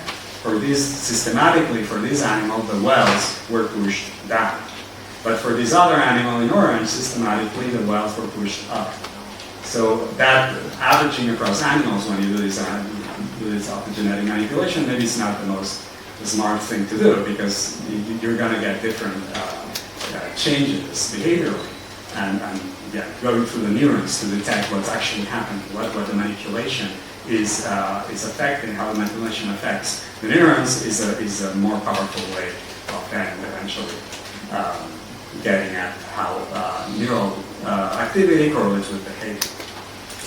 Okay, so this is what I have to tell you. It's essentially, the conclusions would be that, we think that this task could show how these imperfect realizations of continuous attractors are setting dynamics in a two-dimensional space continuous as opposed to a discrete view might offer some advantages to do computations. In this case, it was the comparison phase pattern because of that rotation. We see that learning the dual task in this mice appears to be linked with fine-tuning the location of those fixed points, attractors in the frontal cortex, and that optimizes the performance. And we speculate whether this could be a mechanism to learn, to perform concurrent tasks where there is a joint. In this case, the action is the same for both, and it's intervening in the middle of the task. Yeah, and this is the group. I want to thank, of course, our collaborators here now at Lingang Lab, at the time here at ION. Shanshan, Dali, and Chenyi Li, and Alexander Maraj, the postdoc in the lab, who's done all the work. This was my lab a couple of years back. Should update. Anyway, thank you.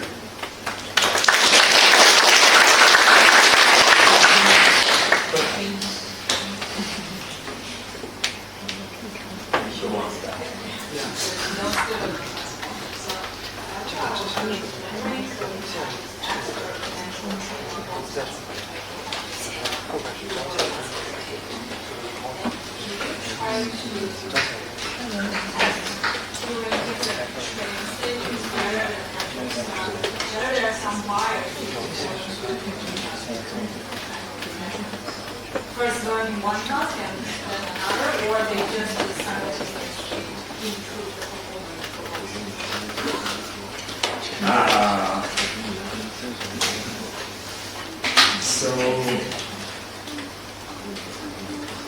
you mean how in the course of the training of these?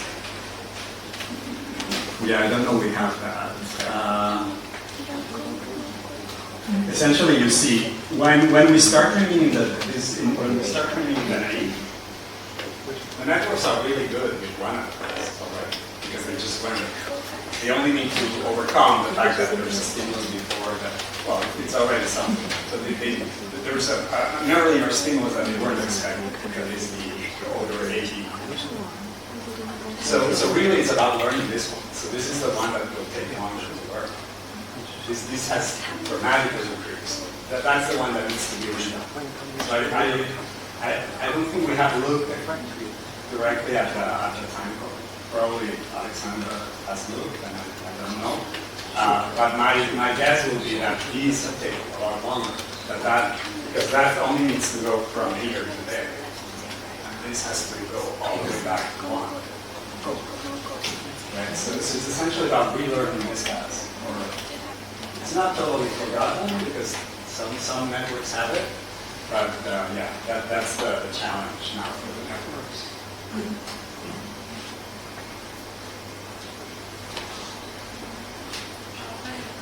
So data set is two-column data. Is there any topological regularities in those neural examples that correlate with the structure? We haven't looked. I'm wondering whether There's a ring. Like That's It's a good question. I guess we should do that. I don't think we have that data. We have to ask Chanji. You already mapped down ratings, so. Yeah, well, we need to have their spatial spatial. We need to have those maps. I'm sure we have. Yeah, because. But Changyu, they for sure have it. Yeah. So.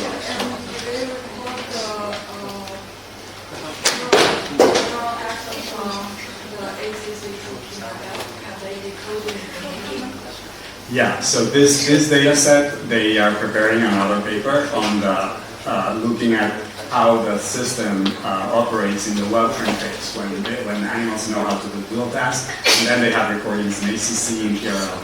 They see that ACC also has very good coding. It's actually more stable for the memory, for the AB. So we are preparing an input that contains information, very similar information to what is already here. So,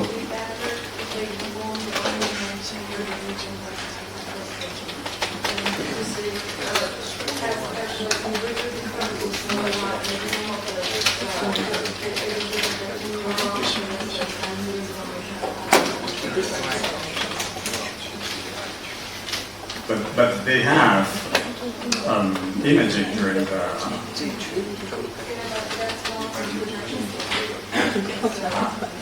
right, to know which neurons get the projections and which not. Yeah.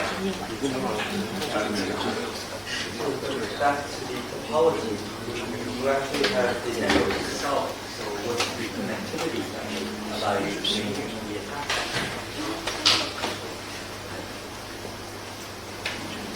We do have that in the data? No, in the network. In the network. Right, because theoretically, when you have even partial linear time, connectivity would be local excited for right? So right, yeah, it is. It must be here, right? Yeah, it's there. You see it. It's there. But this is, I showed it in my lecture the other day when you put orthogonal vectors. Oh, yeah. Very naturally, you get. Just goes to yeah. Okay. So if they are greatly overlapping. Right. The input and the output. So yeah, we are in that region. So it's okay. So it's actually that's a good point. So just to check. Yeah, just to make sure that it should be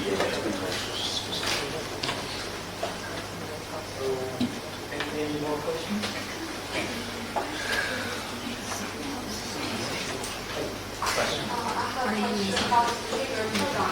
I wonder why you use go-no-go testing to like after it's expert for the BPA.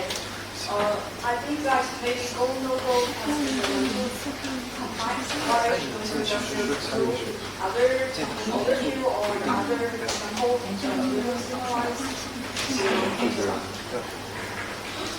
So your question is why go no go? Because it's too different? It's a different task? No, the point was, so it was meant to be something, another task, so it's not just distraction in terms of something you have to ignore.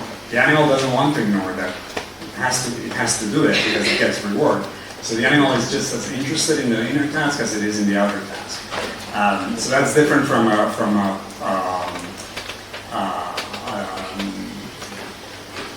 distraction paradigm where you get like a visual stimulus in the middle that you have to ignore. Right? So in that sense, it's really testing that. The idea was that this is really very detrimental to working memory. For some reason, rodents don't seem to care so much. Their working memory is not, so in this task, the problem was not working memory, it was more about the pairing. So what they didn't get right was what to do next. But I mean, we don't know from the behavior, but from the neurons, it seemed like so that the point was to try to perturb that as much as possible. That's why we have the task. And the task being similar, similar in terms of the odors, I think that also contributes to making it harder and to make a more disruptive task. And then it had to be like computationally simpler. That's why I go no-code. So there's not more comparisons to be done. It's just about the action and doing something, perturbing.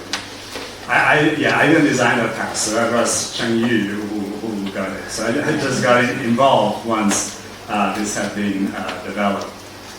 But it's a cool, I don't think there's many experiments or many examples of a dual tasking mice like this. And it's a major paradigm for human cognition because it's very demanding task. And it shows that we have a body that we can do those things as well as people in isolation. So that's why it's an interesting paradigm to study rodents. So if there are no more questions, let's thank you, Adrienne.